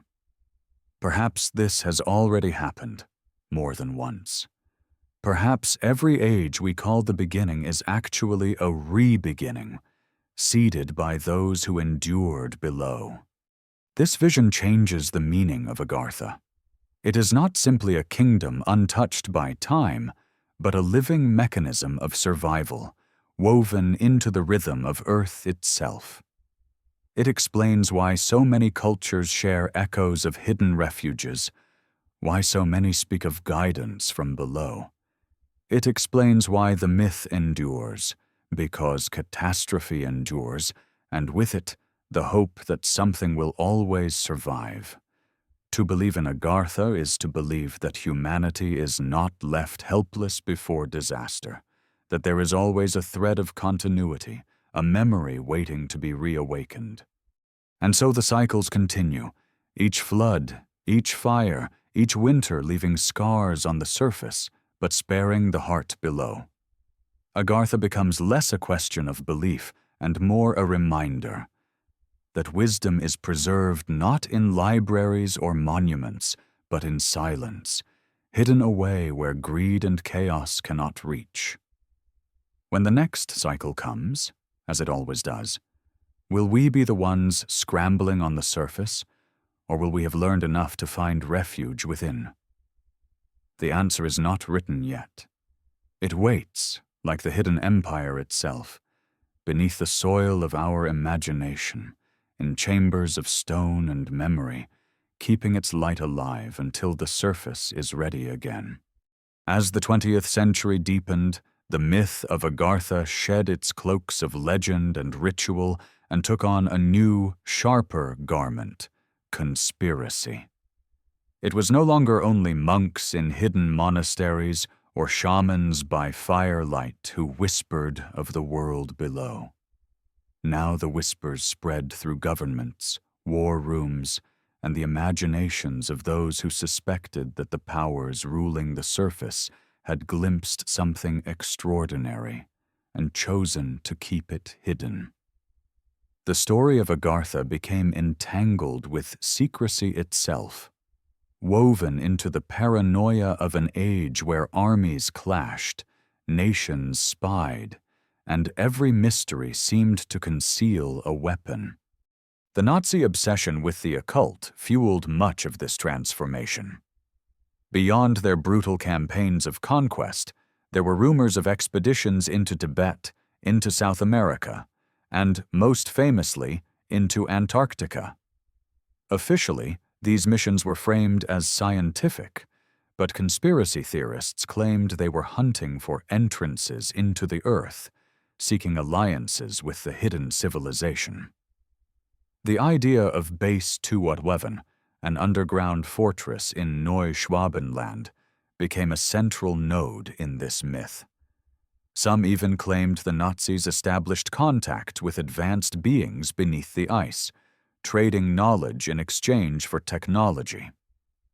To skeptics, such stories are fantasy woven after the fact, but to believers, they explain how the Reich, in its final desperation, dreamed of surviving defeat by retreating below rather than fleeing above. The shadows grew longer after World War II, when Admiral Byrd led Operation High Jump. The sudden end of the expedition, the secrecy surrounding its reports, and Byrd's own cryptic remarks about threats from the poles gave birth to 1,000 interpretations. Some claimed he had seen flying discs emerge from the ice, craft able to cross continents in moments. Others tied his supposed land beyond the poles to Agartha itself, imagining that the United States had discovered too much and chosen silence. What better reason to cloak Antarctica in treaties and restrictions than the need to keep a secret world hidden from the public eye. In this telling, the surface governments are not ignorant but complicit, guardians not of balance but of secrecy, keeping the treasure of Agartha for themselves. As the UFO phenomenon spread in the mid-20th century, Agartha was drawn into its orbit. Some accounts described flying saucers not as visitors from distant stars, but as craft from beneath the earth, vehicles of the Agarthans emerging from hidden bases to observe the surface world. Sightings near mountains and polar regions only fueled this belief. The logic was seductive. If the earth is hollow, then advanced civilizations below would have had thousands of years to develop technologies beyond our comprehension. What we call alien might simply be neighbors we have forgotten, stepping out from the world beneath to remind us of what we once knew. To those who saw connections everywhere, Roswell, Foo Fighters in the skies of World War II, and strange lights over Antarctica all pointed to the same source, not outer space, but inner Earth. Secret societies, too, became part of the web. Theosophists spoke of ascended masters dwelling beneath the Himalayas, guiding humanity through subtle influence. Rosicrucians and other occult orders hinted at hidden cities and keepers of wisdom who shaped events from behind the veil. For those who believed, the ruling elite of the surface world were not merely politicians or bankers, but custodians of ancient knowledge, sworn to silence, ensuring that Agartha's existence remained concealed until the appointed time. This made the myth even more irresistible, for secrecy feeds the imagination more than revelation ever can. Every sealed chamber, every missing page of a report, every denial became confirmation. If they say nothing, it must mean something. By the late 20th century, Agartha was no longer just legend. It was a stage for every unsolved mystery. Hollow Earth enthusiasts claimed that unexplained disappearances, from lost explorers to vanished flights, could be traced to hidden entrances. Some suggested the Bermuda Triangle was not a maritime hazard, but a thinning of the veil, a gateway where ships and planes slipped into the inner world.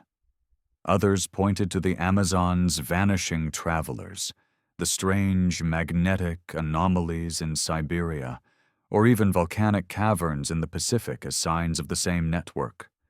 Agartha had become less a single place and more a web of possibilities, a hidden dimension brushing against ours in countless spots, always present, yet always just beyond reach.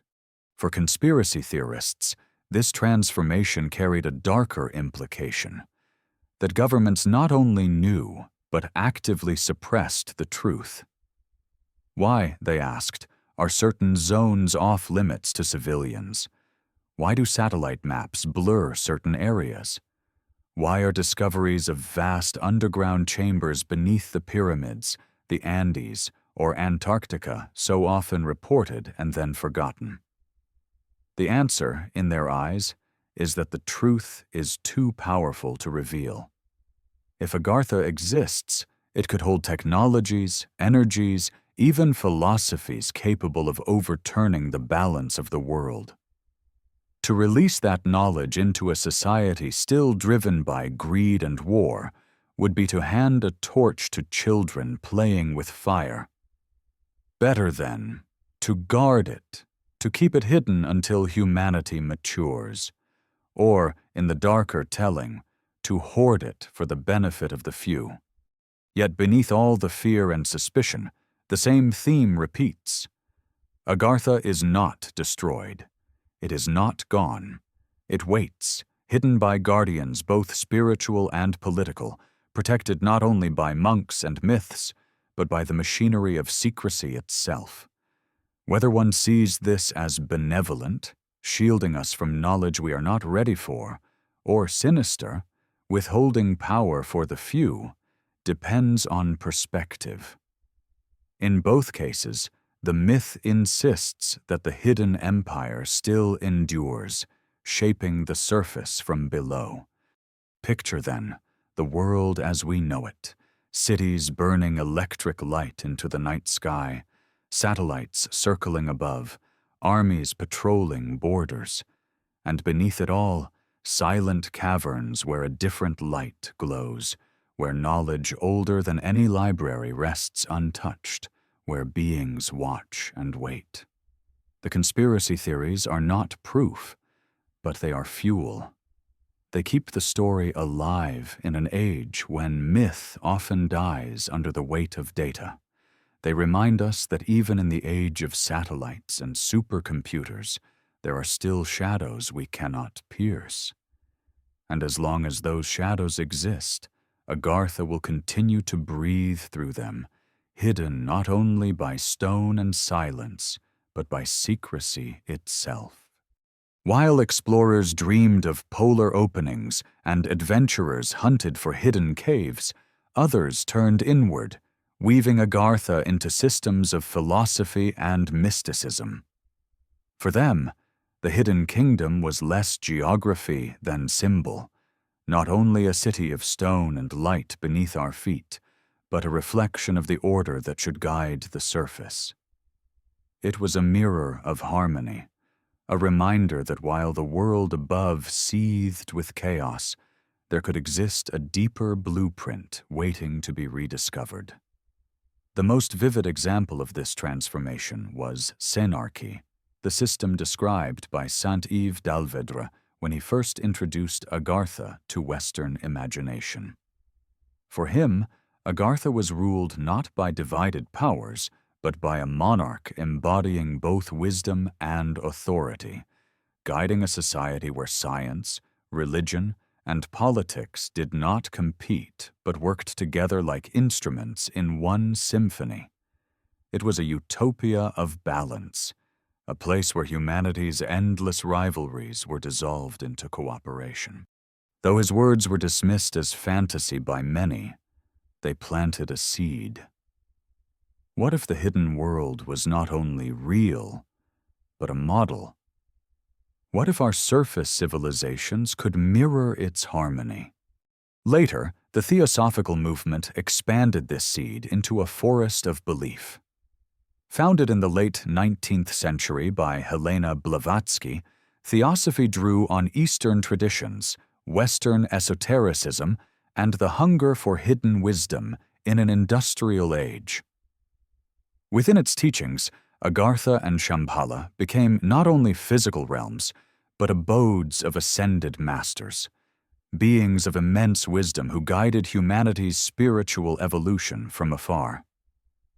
These masters, dwelling in hidden retreats within the Himalayas or the inner earth, were said to send teachings through chosen intermediaries, nudging the course of history with subtle hands.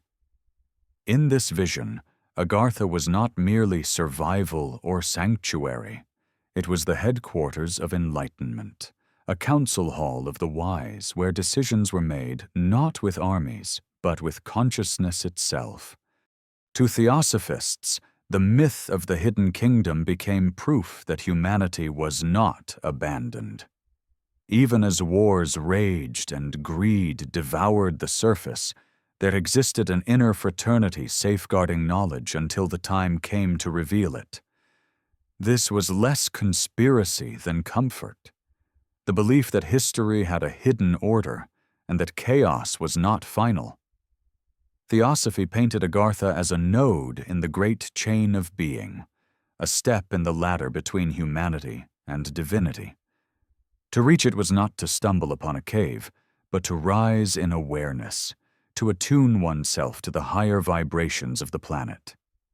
In this sense, the esoteric interpretation matched the tribal whispers. The doors open not to those who seek power, but to those who seek balance. Agartha became both symbol and promise, the heart of the earth beating in rhythm with the heart of the cosmos. Esoteric writers like René Guénon and later occult thinkers drew upon this thread, suggesting that all authentic traditions pointed toward an underground center, a spiritual pole from which true authority emanated. They linked it to the concept of the king of the world, a hidden sovereign whose influence shaped not politics, but destiny itself. To Guénon, this was not fairy tale, but metaphysical truth. The world required a hidden center, a place of order in a sea of disorder. Without it, humanity would drift aimlessly. With it, there was always a chance of return, of restoration. Agartha thus became not only a myth of geography, but a myth of metaphysics, embodying the principle that beneath chaos lies harmony, beneath confusion lies truth. The appeal of this vision is clear. On the surface, the 20th century was marked by war, revolution, and technological upheaval. Old certainties crumbled, religions fractured, nations tore each other apart. In the midst of this noise, the idea of an inner world governed by wisdom offered solace. Even if unreachable, it represented the possibility that harmony still existed somewhere, that chaos had not consumed everything.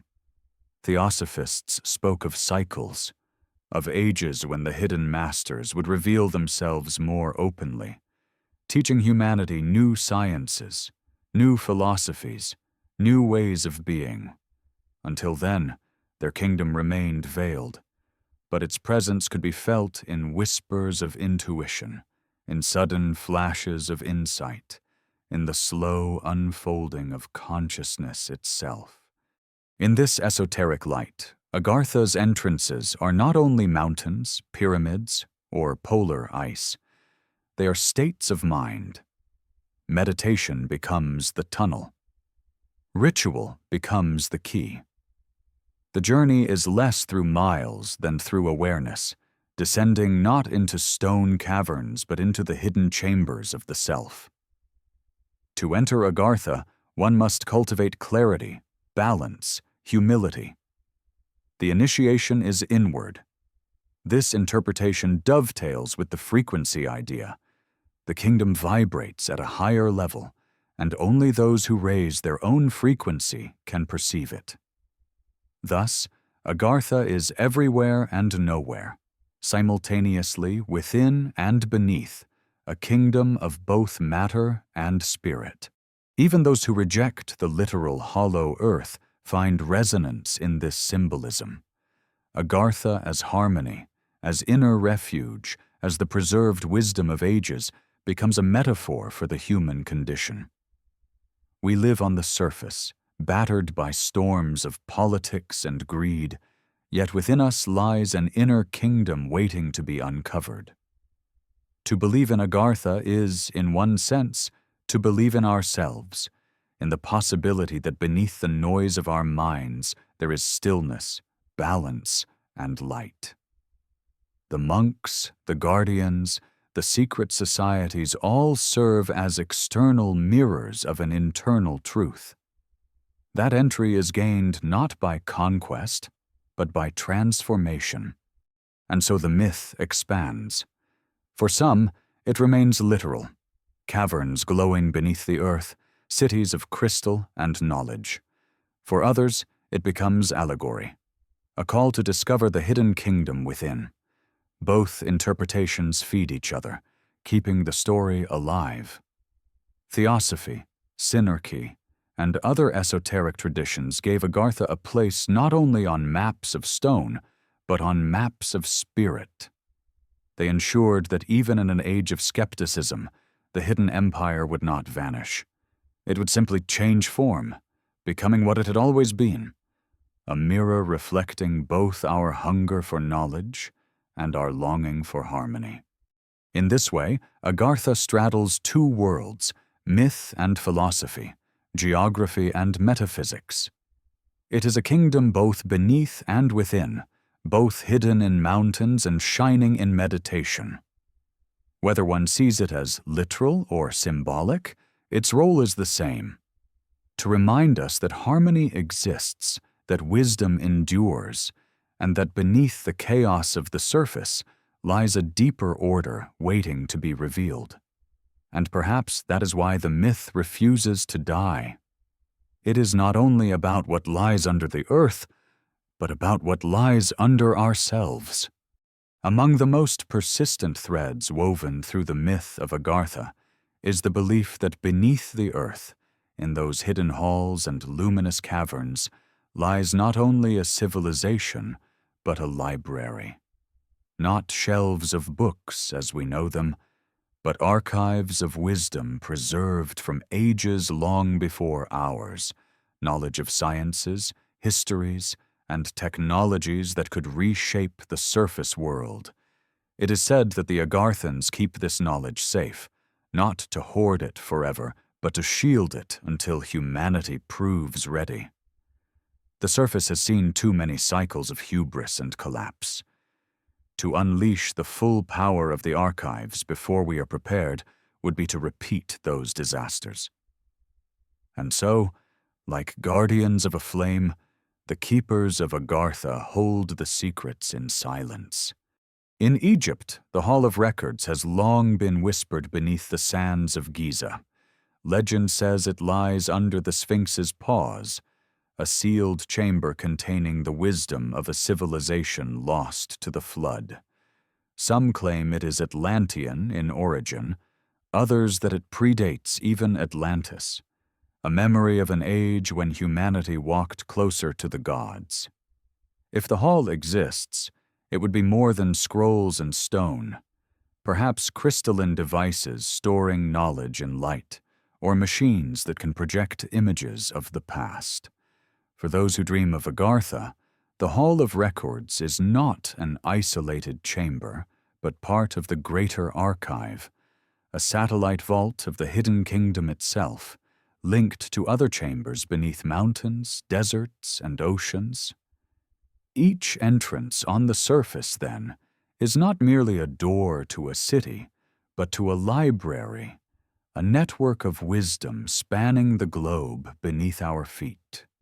Stories of crystals run through these accounts, not decorative gems, but vast structures of quartz and other minerals capable of storing and amplifying energy. In the esoteric imagination, Agartha glows not because of artificial lights, but because its chambers are lined with crystals that capture and radiate the hidden sun's energy. These crystals, some say, are also the key to its technologies. Machines powered by resonance, communication through vibration, healing through frequency, all made possible by the careful use of crystalline structures. In South America, legends of caves filled with glowing stones, too bright to be explained by torchlight, echo this theme. In Tibet, monks speak of sacred jewels said to illuminate without fire. Everywhere the pattern repeats, crystals as both symbol and tool, the hardware of a technology we have forgotten. Some writers of the 19th and 20th centuries described Agartha as a place where forgotten inventions endure. Flying craft that move silently without wings, engines powered not by combustion, but by magnetism, weapons of sound that can split stone without smoke or fire. These accounts, dismissed by scientists as fantasy, nonetheless linger. They reflect the deep suspicion that humanity has lived through cycles of advancement greater than we acknowledge, and that each collapse buries not only people, but knowledge. Agartha, then, is the vault that carries those legacies forward, preventing them from being lost forever. It is the museum and the workshop of forgotten ages, where the technologies of Atlantis, Lemuria, and other unnamed civilizations are still preserved. Imagine walking through such a hall. The air glows with soft light, not from flame, but from the crystalline walls themselves. In alcoves stand devices unfamiliar, shaped of metals that do not tarnish, humming faintly as if alive. Tables hold maps of the stars, etched not in paper but in patterns of light. Archives project histories not as words but as moving images, entire eras replayed in the air before your eyes. There are chambers where music resonates in perfect harmony, capable of calming the body or awakening the mind. There are instruments that heal not by cutting, but by aligning, tuning the body's vibrations back into balance. To the surface dweller, it would seem like magic. To the Agarthan, it is simply knowledge used wisely, knowledge preserved when the surface drowned in its own arrogance. The hall of records beneath the Sphinx, the crystal chambers beneath the Andes, the archive said to lie beneath Mount Kailash. All of these may be facets of the same idea, that humanity's story is older than we know, and that the missing chapters are not gone, but hidden. The Agarthans, whether literal beings or symbolic guardians, are the scribes of memory. They write not with ink, but with preservation, ensuring that the lessons of each age are not erased completely. When the time comes, the archives will open, not as trophies for the curious, but as tools for survival and renewal. Until then, they wait in silence, their doors sealed by both stone and intent. Modern accounts sometimes tie these archives to unexplained discoveries on the surface, strange artifacts that seem older than the civilizations around them, like gears, maps, or carvings that suggest advanced knowledge. Scholars explain them as coincidences or misinterpretations, yet they fit neatly into the Agartha narrative. Fragments that slipped out of the archive, hints meant to remind us that the deeper story still exists. Even our fascination with lost civilizations like Atlantis can be seen as echoes of this archive. Plato's tale of a city destroyed in a single day may not be only tragedy, but warning, and the survival of its memory suggests that somewhere, someone preserved the record. Skeptics argue that no evidence supports such ideas, that crystals cannot store history, that chambers beneath the Sphinx are empty or unreachable. Yet the myth endures because it speaks to a hunger deeper than evidence. It speaks to the fear that we are fragile, that our libraries, servers, and satellites are one disaster away from silence.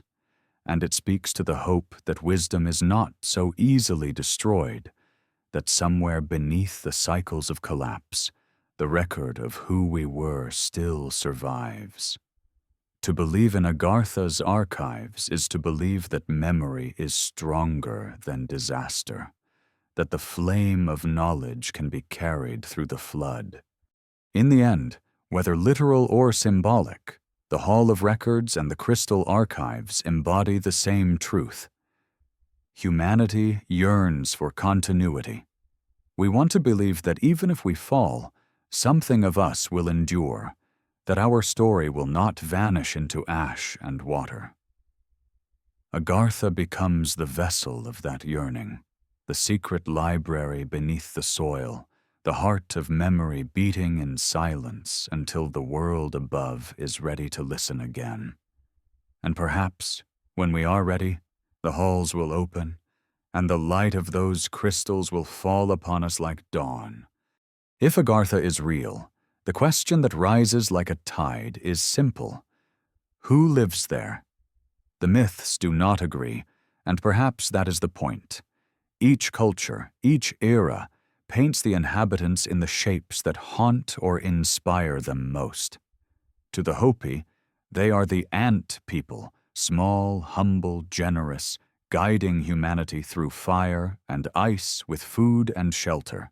To the Sumerians, they are the Anunnaki, majestic and stern, beings of judgment and fate who walk between worlds.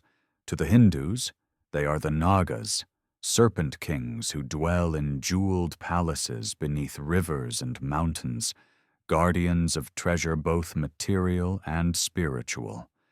To Tibetan lamas, they are the radiant beings of Shambhala, masters of wisdom guiding the surface in silence. Different names, different forms, yet all point toward a common idea, that beneath the surface lives a people unlike us, older, wiser, more attuned to the rhythms of the earth. One of the most enduring descriptions is of giants. In Europe and the Middle East, myths abound of tall beings, larger than men, dwelling in caverns and mountains. The Book of Enoch speaks of the Nephilim, offspring of gods and humans, whose knowledge was vast, but whose arrogance led to catastrophe. Some believe their descendants retreated underground after the flood, carrying their knowledge into the depths. Reports of gigantic skeletons unearthed in remote valleys, often suppressed, often ridiculed, are seized upon as fragments of this story. In Agartha, giants are remembered not as brutish monsters, but as guardians of archives, tall enough to remind us of our smallness, wise enough to remain hidden until the time is right. In India, the Nagas embody another vision. Neither wholly human nor wholly serpent, they are said to live in Patala, jeweled palaces glowing with light from gems that outshine the sun. They guard treasures and knowledge, sometimes benevolent, sometimes wrathful, but always powerful. To encounter a Naga is to be tested. If one approaches with respect, they grant wisdom. With greed, they punish. In this way, the Nagas are less mythological beasts than symbols of duality, embodying both danger and guidance. Their realm beneath rivers and lakes mirrors the Agarthan myth perfectly. A hidden kingdom, radiant and perilous, inhabited by beings who hold secrets beyond surface humanity. The Tibetan vision is gentler, though no less awe-inspiring. Shambhala is described as a radiant city ruled by enlightened kings, where beings live in harmony, their lifespans stretching far beyond ours. They are not monstrous in form, but elevated in spirit, masters of consciousness who guide humanity through subtle influence. Some accounts describe them as indistinguishable from humans, yet with an aura that sets them apart, a presence that calms or awakens those around them. They are the ascended masters of theosophy, the teachers behind the veil, shaping history not with armies but with thought. In this view, the inhabitants of Agartha are not lost tribes or serpents or giants, but the next step in evolution, humanity as it might become. Other traditions speak of radiant beings, shining with inner light, bodies that glow softly like the crystals that line their halls. Some UFO lore even merges with this, suggesting that the so-called Nordic aliens, tall, human-like figures with calm presence and luminous eyes, are not visitors from distant stars, but emissaries from beneath the earth. Whether literal or symbolic, the image is the same. Beings whose very presence feels otherworldly, not through violence but through serenity. To meet them is not to fight, but to fall silent, humbled by the sense of standing in the presence of something greater.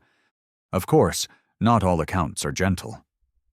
Some describe reptilian beings dwelling in underground realms, masters of deception and power. Conspiracy theorists claim these beings influence the surface, manipulating leaders and societies for their own ends.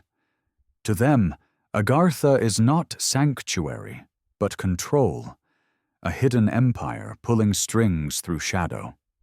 These darker versions may be projections of our fears: fear of hidden control, fear of manipulation, fear of forces older than us. Yet even these accounts fit the pattern. Beneath us live beings more powerful, more advanced, whether as guides or as oppressors. The polarity itself reflects our uncertainty. We imagine Agartha both as utopia and dystopia, sanctuary and threat, because we do not yet know which we deserve. One striking detail across many traditions is that the inhabitants of Agartha are rarely passive. They do not simply hide. They watch. They test.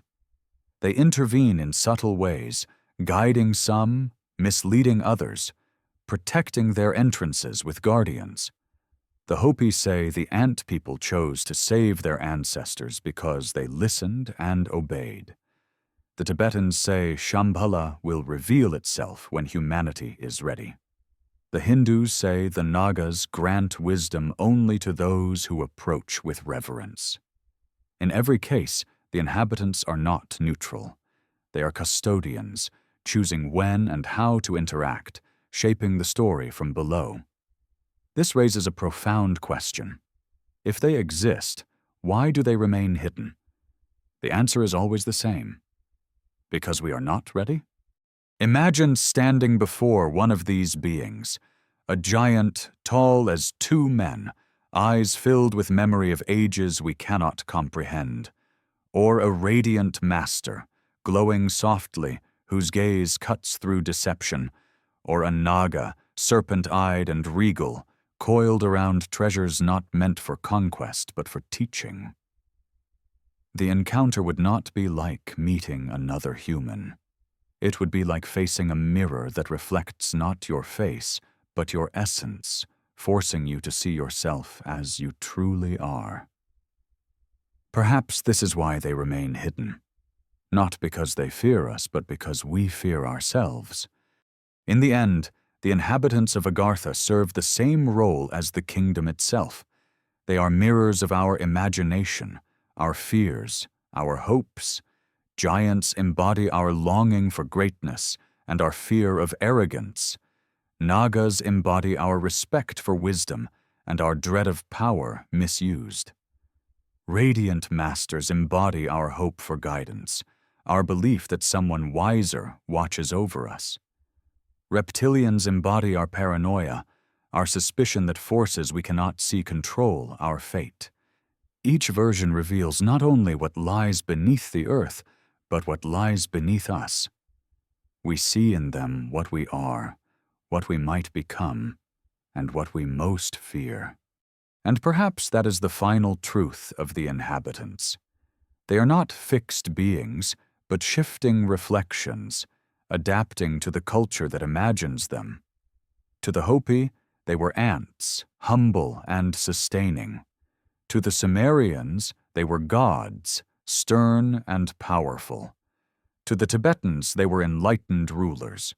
To us, in the age of UFOs, they are advanced humanoids, half alien, half neighbor. Always changing, always echoing. If Agartha exists, its people are not only hidden beneath the earth. They are hidden within our own myths, our own longings, waiting to reveal themselves in the form we are ready to meet. For centuries, stories have emerged not only of hidden kingdoms, but of messengers, emissaries who step from the shadows of Agartha to touch the surface world. These accounts are rare, often cloaked in symbolism, yet they share the same cadence. The hidden ones do not remain forever silent. When the balance of the surface falters, when humanity edges too close to destruction, figures appear like ripples on water, carrying warnings, gifts, or glimpses of another way. Whether monk or wanderer, mystic or explorer, those who claim such encounters describe them not as chance, but as initiation. It is as if Agartha itself chooses when and where to reveal a hand, leaving the rest shrouded in mystery. In Tibet, lamas speak of visitors from Shambhala who come not as conquerors but as teachers. Their presence is subtle, a stranger arriving at a monastery, speaking words that stir the heart, then vanishing before questions can be asked. Some describe these visitors as robed figures with eyes that shine, others as ordinary men whose voices carry a resonance unlike any human's. Always, they bring messages of balance, that humanity must turn from greed, that cycles of destruction are near, that wisdom is preserved if only we will listen. In esoteric lore, they are called the Mahatmas, great souls who guide the surface from the safety of hidden realms. Their teachings are not shouted but whispered, entering history in fragments, shaping thought more than politics, stirring those ready to hear. In South America, shamans tell of encounters with guardians who led wanderers into glowing caves, revealing halls filled with light, then sending them back to the surface with warnings to keep silent. One story speaks of a Spanish explorer who disappeared into the Amazon with greed for gold, only to return years later, changed. He carried no treasure, but his eyes held a light that unnerved all who saw him. He spoke little, only repeating that beneath the earth was a city more radiant than the sun, a city that would never open to conquerors. He died quietly, leaving behind no proof but the weight of his words. Such tales, dismissed as fantasy, nonetheless resonate with the same pattern. Contact occurs not to enrich, but to humble. Even in modern times, whispers of contact persist. In the early 20th century, some occult circles claimed to receive instructions from hidden masters dwelling in Agartha, transmitted through dreams or trances. These messages urged humanity toward unity, warning of wars to come. Skeptics laughed, yet when the wars did erupt, those warnings seemed less fanciful. Later, in the mid-20th century, rumors spread of secret dialogues between governments and emissaries from below, disguised as discussions about UFOs or Antarctic discoveries.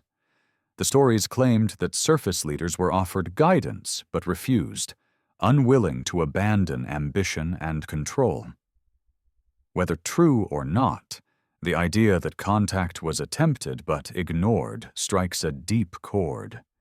It suggests that the silence of Agartha is not absence but patience, a waiting born of disappointment. The most dramatic promise comes from Tibetan prophecy. When the world reaches its darkest point, when chaos covers the earth, the king of Shambhala will emerge with an army of light to restore balance. This is not a vision of conquest, but of renewal, a final intervention after centuries of restraint. Whether taken literally or symbolically, it paints contact as cyclical, hidden ones revealing themselves only when the cycle demands, withdrawing again once balance is restored. In this view, every age has its moment of contact, brief flashes of light in the long night of human struggle. The emissaries are not saviors but reminders, pulling us back from the edge just enough to continue. Those who describe encounters often speak less of what they saw than of what they felt. The presence of the emissary was overwhelming, not in threat but in calm. Fear dissolved. Time slowed. The ordinary became luminous, as if the world itself vibrated with deeper meaning. These are the hallmarks of contact, they say, not physical proof, not relics or artifacts, but transformation of perception. To meet an emissary of Agartha is to face a mirror of what humanity might become, balanced, radiant, whole. That is why the encounters leave no trophies. Their purpose is not to dazzle, but to awaken, to plant seeds of awareness that grow slowly, invisibly, until their time comes. Critics argue that such stories are merely dreams, hallucinations, or inventions. Yet even dreams have power. They shape lives, inspire movements, ignite hope. And in the mythic sense, the emissaries of Agartha fulfill a deeper role. They embody the promise that we are not alone, that wisdom exists even when chaos reigns. Whether literal beings or archetypes of the collective unconscious, they stand at the threshold, bridging the seen and unseen. They remind us that hidden kingdoms are not only places but possibilities, glimpses of what lies beneath our fragile surface. Imagine, for a moment, standing at the edge of such an encounter. A figure approaches, indistinguishable at first, until their presence overwhelms you with stillness. They speak no grand proclamations, only a few simple words that cut to the heart. Be ready. The cycle turns. Then they are gone, leaving nothing but the echo. You cannot prove it. No one will believe you.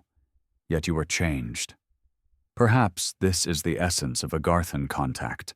Not spectacle, but subtlety.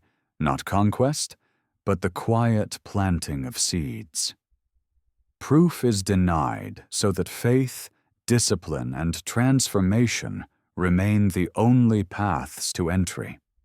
The promise of return hangs over all these stories, whether it is the king of Shambhala riding forth, or the reappearance of emissaries in times of crisis. The myth insists that contact is not finished. It is paused, delayed, waiting for the moment when humanity has exhausted its illusions and stands at the brink once more. That brink may be war, environmental collapse, or spiritual decay. When it comes, the hidden ones will step forward, not to save us, but to remind us that salvation has always been within reach. They will not fight our battles, but they may guide us toward remembering who we were meant to be. In this way, the myth of Agarthan emissaries is less about proof than about responsibility. It asks not, do they exist, but are we listening? The emissaries may walk among us already, disguised as wanderers, as teachers, as strangers whose words linger long after they are gone. Or they may remain below, waiting in radiant halls, patient as stone. Either way, the promise stands. When the cycle demands, they will return. And whether we see them as giants, radiant masters, serpent kings, or simply as voices within our dreams, their message is the same. Be ready. The world beneath has not forgotten us. The question is, have we forgotten it? The boundary between myth and imagination has always been thin, and few stories illustrate this better than Agartha. Once the whispers of monks, shamans, and explorers began to spread, writers seized upon them, weaving them into tales of adventure, wonder, and fear. By the 19th century, the hidden world beneath the earth had become not only a subject of esoteric speculation, but a playground for fiction. Authors, unbound by the need to prove, allowed the myth to bloom in wild directions, giving the surface world glimpses of what the subterranean kingdom might look like through the lens of literature. Jules Verne was among the first to give the idea shape in popular imagination with Journey to the Center of the Earth, 1864. In his novel, explorers descend through volcanic tubes into vast caverns, discovering prehistoric creatures, seas, and landscapes untouched by time. Verne did not call it Agartha, nor did he speak of enlightened beings, but the imagery of glowing worlds beneath the crust planted seeds in the minds of millions. His tale suggested that the earth itself could be layered with wonder, that beneath the weight of stone, might lie realms as vast and rich as the surface. Readers, many encountering the idea for the first time, felt the thrill of possibility. Verne had transformed myth into adventure, turning speculation into a voyage anyone could take with the turn of a page. The theme grew in the pulp magazines of the early 20th century. Writers like Edgar Rice Burroughs created entire subterranean worlds, such as Pellucidar, a hollow earth realm illuminated by a central sun. Burroughs filled it with dinosaurs, primitive tribes, and endless jungles, capturing the fascination of readers hungry for exotic frontiers. Pellucidar was not Shambhala, not the serene city of wisdom, but a land of danger and raw vitality. Still, its central conceit echoed the old myths, a world within a world, hidden yet vast, teeming with life. In these pulp visions, Agartha was reimagined as playground rather than sanctuary, yet the allure was the same, a reminder that mystery might lie just beneath our feet. Later, writers merged the myth with darker tones. In the wake of wars and rising conspiracies, the hollow earth became a stage for hidden powers, lost technologies, and secret races influencing the surface. Novels and comics hinted that Nazi remnants had fled beneath the ice, or that ancient reptilian civilizations still lingered below, manipulating humanity. Science fiction blended seamlessly with conspiracy, transforming Agartha into a realm of both wonder and menace. It was no longer simply a lost paradise, but a mirror of surface fears, a place where humanity's darkest suspicions could be projected, whether of hidden enemies or of suppressed truths. Cinema, too, embraced the myth.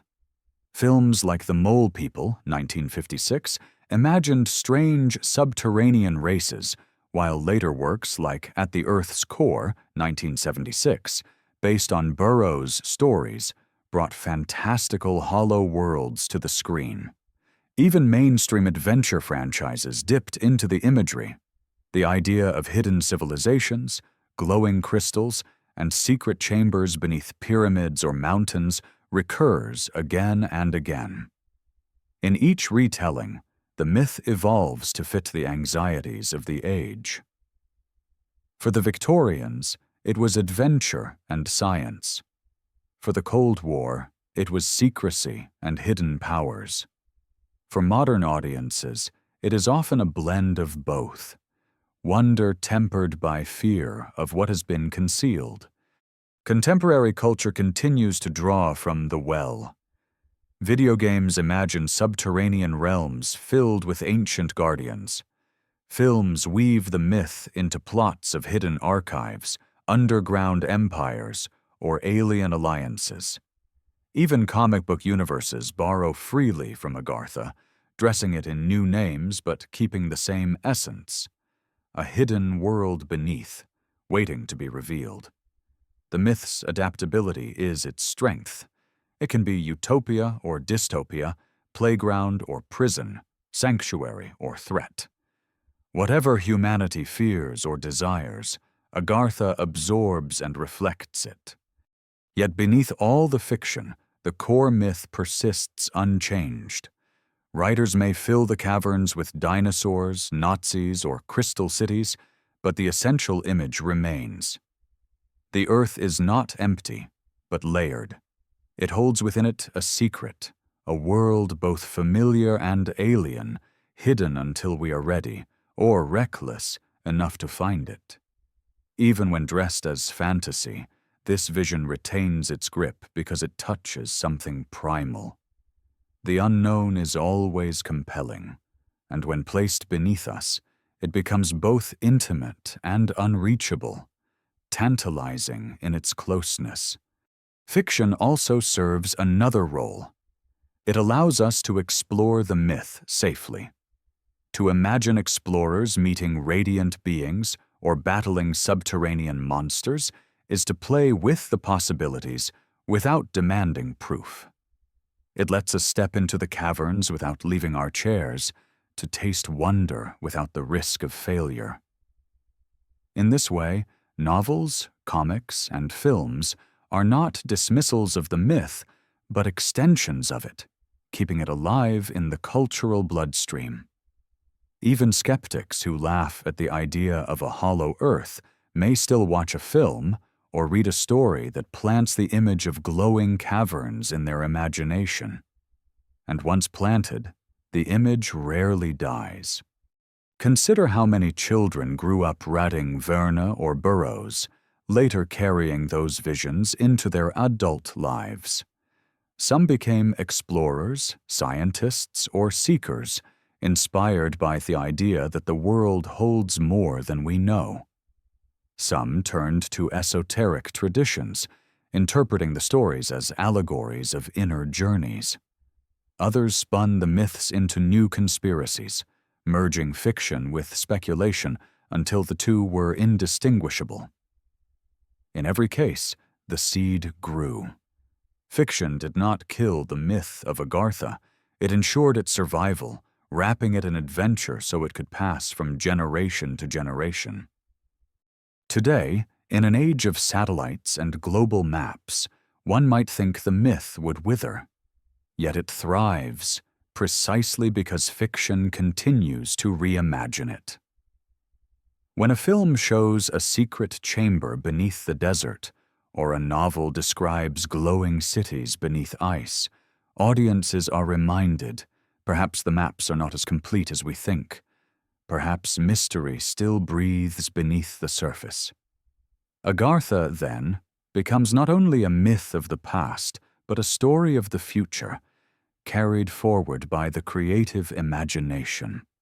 And so, through literature and culture, the hidden kingdom walks among us in disguise, not as caverns we can enter, but as stories we can inhabit.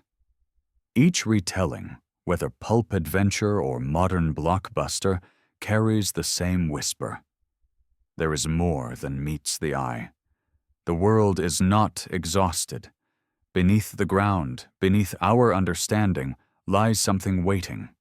Call it Agartha, Shambhala, Pellucidar, or the hollow earth. The name matters less than the feeling. It is the sense that mystery survives, that even in an age of certainty, wonder endures. By the late 20th century, as traditional religions struggled to answer the restlessness of modern souls, the myth of Agartha found a new vessel, the New Age movement. Here, the hidden kingdom was no longer framed primarily as a place of stone corridors or polar caverns, but as an energetic reality, accessible through meditation, channeling, and altered states of consciousness. It was no longer a land to be conquered by explorers with compasses and ropes, but a dimension to be entered by seekers with open minds and tuned hearts.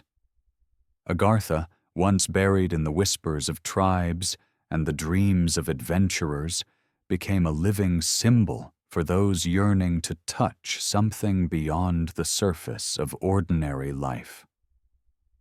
Workshops and retreats began to speak of Agarthan energies, frequencies of light and vibration said to emanate from the Earth's hidden heart.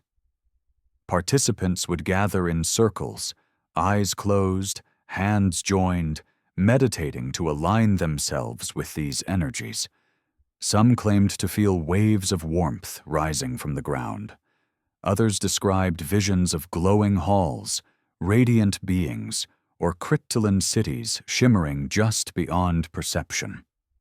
Whether real or imagined, the experiences carried power. To those who felt them, Agartha was no longer myth but presence, a living force humming beneath the surface, available not through digging but through surrender. Channelers spoke of receiving messages from Agarthan beings, often described as ascended masters or enlightened guides. These messages, flowing in trances or automatic writing, echoed themes that had surfaced in Tibet and theosophy. Calls for balance, warnings of environmental collapse, reassurances that humanity was not alone. The voices urged compassion, harmony with nature, and the shedding of fear.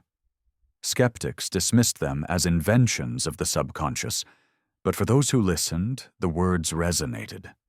They felt like reminders rather than revelations, as though the truth had always been within and was simply being awakened.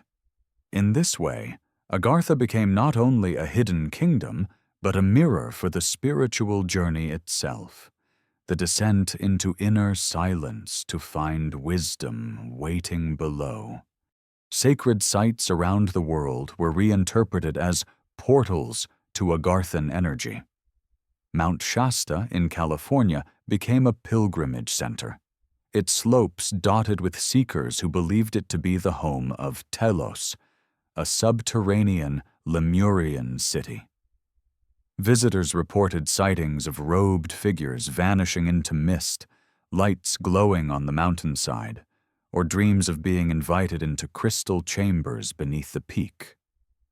For them, Shasta was not simply a mountain, but a beacon, its energy field aligned with the hidden kingdom. Similar claims arose at Mount Kailash, at the Andes, at Uluru in Australia.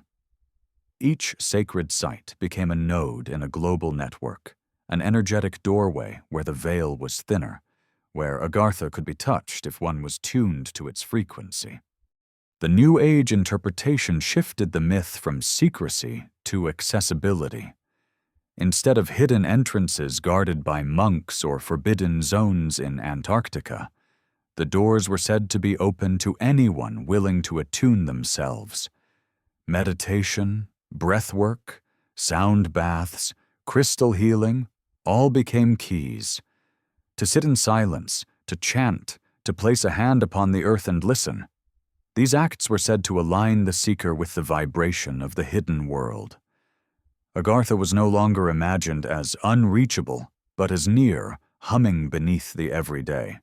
The only requirement was readiness, not of armies, but of spirit. In this sense, the New Age embraced the old theme, that entrance is gained not by conquest but by harmony, and democratized it. Anyone could seek. Anyone could enter, at least in consciousness. Of course, this opened the door to commercialization. Books, workshops, crystals, and guided meditations were sold with the promise of Agarthan contact. Critics scoffed, accusing seekers of delusion or opportunists of exploitation. Yet the hunger that fueled it was real. People longed for connection, for the sense that life held more than noise and struggle. Agartha offered that, the vision of a hidden harmony, a refuge of wisdom, a kingdom that might guide the surface toward balance. Whether literal or metaphorical, the effect was the same. People felt calmer, more hopeful, more connected to the earth beneath their feet. And in that sense, the myth was serving its oldest purpose, to remind us that sanctuary exists, even if unseen. The New Age also reinterpreted Agarthan beings as guides for human evolution. No longer giants or serpent kings, they were seen as future selves, humanity as it might become. In meditations, seekers described meeting radiant figures who spoke in images rather than words, communicating peace through presence. These beings were not foreign, but familiar, like kin glimpsed in a dream. They represented what humanity could grow into if it shed fear and embraced harmony. Thus, Agartha became less a place of the past and more a vision of the future, not only preserved wisdom, but potential destiny. What makes this reinterpretation powerful is its inclusiveness. One does not need to believe in literal caverns or polar openings to feel the myth's pull. One only needs to close their eyes and listen. Agartha becomes the inner kingdom, the still point beneath the chaos of daily life. To enter is to find balance within oneself, to align with the deeper rhythm of the earth. Whether or not glowing crystal halls exist below stone, the experience of inner stillness, of radiant guidance, is real to those who seek it. And perhaps that is the ultimate lesson, that the hidden world is not somewhere else, but here, waiting beneath both the ground and the self. Imagine sitting in meditation at the base of Mount Shasta as dusk falls. The sky turns purple, the mountain glows faintly in the fading light. Around you, silence deepens. You breathe slowly, letting the noise of thought drift away. For a moment you feel it, a pulse beneath the ground, steady, ancient, alive. In your mind's eye you see caverns glowing with crystalline light, beings moving with calm purpose, halls filled with harmony. Are they real, or are they reflections of your own soul? The question dissolves. What matters is the feeling that sanctuary exists, that wisdom endures, that harmony waits to be remembered. This is Agartha, as alive in imagination as in stone, as present in silence as in myth. Even in an age of satellites and seismic scanners, the earth still holds silences science has not yet pierced. For every theory that explains its layers of mantle and core, there are discoveries that remind us how little we truly know of the ground beneath our feet.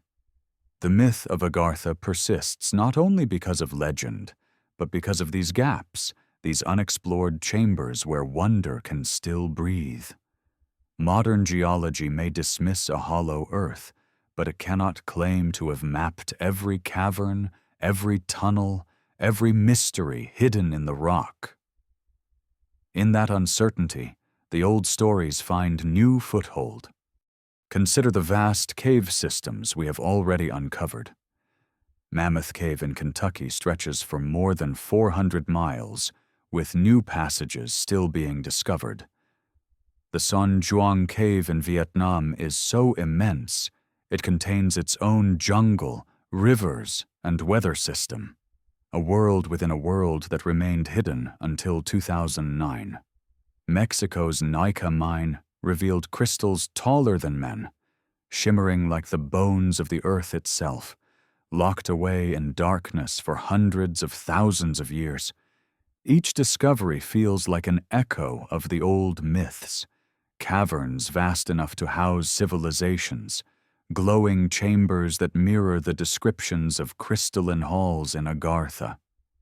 If such wonders exist in the known world, is it so impossible to imagine others we have not yet found? Beneath the ice of Antarctica, scientists have discovered subglacial lakes sealed for millions of years, warmed not by sunlight, but by geothermal heat. Lake Vostok, hidden beneath 2 miles of ice, is larger than some seas. Within it, life exists, microbes adapted to conditions unlike any on the surface. These are not cities, but they remind us that hidden ecosystems endure in silence, untouched until chance or persistence reveals them. When seekers imagine Agarthan sanctuaries beneath the poles, the discovery of such lakes lends the fantasy a strange plausibility. If entire worlds can exist sealed away beneath ice, why not beneath stone? Seismology has revealed much about the Earth's interior, yet even here, mysteries remain. Strange anomalies in the mantle, regions where seismic waves slow or scatter, hint at structures we do not fully understand. Some scientists describe them as blobs or piles deep beneath the crust, denser or hotter than their surroundings, as if the Earth itself holds irregularities beyond simple models. To most, these are geological curiosities. To believers, they are signatures, perhaps echoes of hollow chambers or vast networks beneath, evidence that the planet is less uniform than textbooks suggest. In the language of myth, every anomaly becomes a hint, a doorway half glimpsed through the veil of data. Magnetic anomalies add to the puzzle. Pilots and explorers have long reported compasses spinning wildly near certain regions, especially at high latitudes, while scientists attribute these to fluctuations in Earth's magnetic field. The effect on imagination is potent. The idea that navigation fails at the edges of the world fits seamlessly into the old stories of polar openings. Where compasses cannot be trusted, myths rush in to fill the gap. Even in the 21st century, when GPS guides our every step, there remain blind spots, places where instruments falter, where the Earth itself seems to confuse our tools. These are fertile ground for wonder. Even the biology of caves carries mysteries. Entire species of fish, insects, and crustaceans exist only in subterranean rivers, blind and pale, adapted to worlds without light. Some scientists speculate that vast aquifers beneath continents could host ecosystems we have yet to encounter. For the myth of Agartha, such discoveries are not proof but pattern. Life thrives in hidden places, adapting and surviving where we once thought impossible. If tiny creatures can endure in darkness, why not greater civilizations, shielded and sustained by technologies or energies we do not yet understand? Skeptics argue that myths of hidden kingdoms are born from these very discoveries, exaggerations of real caves and tunnels. Yet the exaggerations themselves carry meaning. Humans do not dream of small caves, they dream of vast worlds. The imagination amplifies, taking the known and stretching it into the unknown. That is how Mammoth Cave becomes an endless labyrinth, how the Naka crystals become the glowing walls of Agarthan halls, how Antarctic lakes become entrances to hidden realms. The leap from fact to myth is not denial, but expansion, a refusal to let wonder end where data begins. Science itself, for all its skepticism, sometimes echoes the myth in unexpected ways. Some physicists speculate about hidden dimensions, brains folded beyond our perception. Some geologists admit we cannot drill deeper than a fraction of the crust, leaving the vast majority of the Earth untouched. Each admission of ignorance feeds the sense that the old stories may still breathe. Even if Agartha is not literal caverns, the idea of hidden layers beneath reality finds support in the very frontiers of science. The language is different, but the longing is the same. That what we see is not all that is. Imagine standing at the mouth of a newly discovered cave, lantern light flickering against walls that have not seen a human gaze in millions of years. The air is still, heavy with silence. As you step inside, the space widens, becoming a cathedral of stone. Stalactites drip, pools glow faintly from minerals, and the darkness stretches beyond your light. In that moment you feel the truth of the myth, that beneath the surface lies another world, waiting. Whether it leads to Agartha or not, the sensation is the same: awe, humility, wonder at the depths we have yet to know. And so the myth of Agartha persists, nourished not only by legend but by science's own blind spots. Every unexplored cavern, every anomaly, every sealed chamber beneath ice or stone becomes another possibility. The map of the Earth is not finished. The ground beneath us is not exhausted. The hidden kingdom may not exist as monks and shamans described, but its spirit lives in the silence of caves, in the glow of crystals, in the mysteries science has yet to answer. That is why the story will not die, because the earth itself conspires with it, keeping its depths veiled, reminding us that wonder still waits below. From the chants of Tibetan monks to the pulp pages of Verne and Burroughs, from the conspiracy boards of the 20th century to meditation circles at Mount Shasta, the myth of Agartha has shifted shape, yet never faded. It began as whispers of a hidden realm, a sanctuary beneath the earth, preserved through floods and fires, awaiting the right time to return. Over centuries, it became a mirror of human longing, absorbing the colors of each age, hope for wisdom, fear of control, hunger for wonder. And here, at the edge of modern certainty, the myth still breathes, proving that even in a world mapped and measured, mystery endures. What keeps it alive is not proof, but possibility. The Earth's crust may be charted by seismographs, its poles photographed by satellites, yet we know instinctively that beneath us lie silences science has not pierced. Vast caves still surprise us. Crystals taller than houses still wait in the dark. Lakes sealed for millions of years still shimmer beneath ice. Each discovery whispers the same message. The earth is deeper than we think. It may not hide glowing crystal cities, but it hides enough to remind us that wonder is not finished. The myth of Agartha thrives in those gaps, those blind spots where imagination flows into stone. But Agartha is not only geology, it is philosophy. To Saint-Yves, it was synarchy, the vision of a harmonious order. To theosophists, it was the sanctuary of ascended masters. To New Age seekers, it is vibration, energy, the inner kingdom revealed through meditation. Each retelling turns the myth inward, making it less about caverns of stone and more about chambers of the soul. The hidden world becomes the hidden self, the reminder that within us lies a refuge of balance, wisdom waiting to be remembered. The doors are not only in mountains or ice, but in silence, in stillness, in the willingness to listen. Agartha survives because it is both outer and inner, both legend and metaphor, a bridge between what we seek in the world and what we seek in ourselves. It also survives because of fear.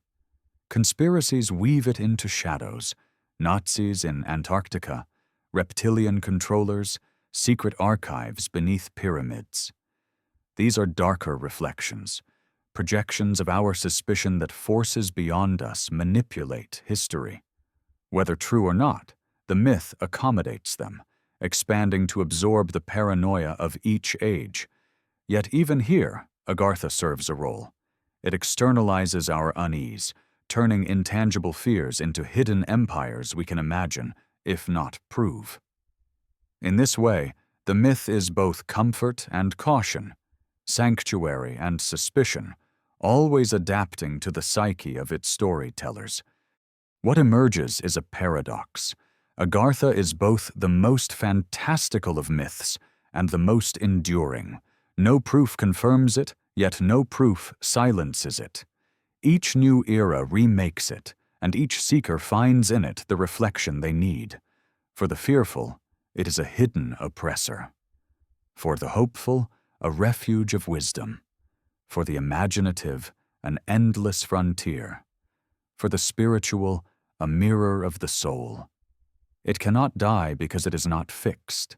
It is not a single story, but a canvas, painted and repainted with the colors of each generation. That is why monks, shamans, scientists, and novelists all speak of it in different voices, yet all call it by the same name.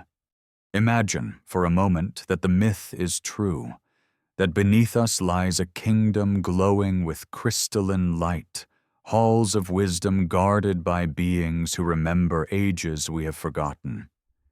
Imagine standing before its gates, feeling the vibration of harmony hum through the stone. The guardians do not ask for proof, only for readiness. Are we balanced enough to enter? Have we shed enough greed to be trusted? The doors do not open with force, but with resonance, aligning with the heart more than the hand. In that vision, Agartha is less a place to conquer than a test, a mirror of our maturity. We are kept out not by stone, but by ourselves. Now imagine instead that the myth is only symbol, that there are no caverns, no crystal halls, no hidden cities beneath the poles. Does the story lose its power? Not at all. It becomes even more profound. Agartha becomes the name for the sanctuary we carry inside, the inner kingdom we discover when the noise of the surface fades. It reminds us that harmony exists, that wisdom endures, that we are not condemned to chaos forever. Whether below our feet or within our hearts, the hidden world is real in the only way that matters. It shapes us, comforts us, calls us to become more than we are. And so the myth continues. Told in monasteries, in novels, in whispers of conspiracy and chants of seekers, it flows through time like an underground river, unseen yet unceasing. Every culture that touches it reshapes it, yet its essence remains. There is more beneath the surface, more to the earth, more to ourselves. That is why we still tell it. That is why we still listen. For in a world that often feels exhausted, where maps claim to leave no blanks, Agartha restores the blank spaces. It restores wonder. It restores the possibility that mystery has not died. Perhaps one day we will find caverns vast enough to match the myth. Perhaps one day our science will uncover structures that echo the stories of glowing halls. Or perhaps we never will, and that will not matter. For the truth of Agartha is not in proof, but in persistence. It survives because it speaks to what we hunger for most. Sanctuary, wisdom, continuity, the hope that even when civilizations fall, something endures. Beneath us, within us, somewhere, the hidden world waits. Not to be conquered, but to be remembered. And so we close the journey where it began, with a whisper that the world is not as it seems. The earth holds secrets, whether of stone or spirit, and the hidden kingdom is one of them. To believe in Agartha is to believe that mystery still lives, that harmony still breathes, that we are not alone in the silence beneath our feet. It is to believe that when we are ready, the doors will open, not only to caverns of light, but to the deeper chambers of ourselves. Until then, the myth waits, patient as stone, radiant as memory, alive as hope.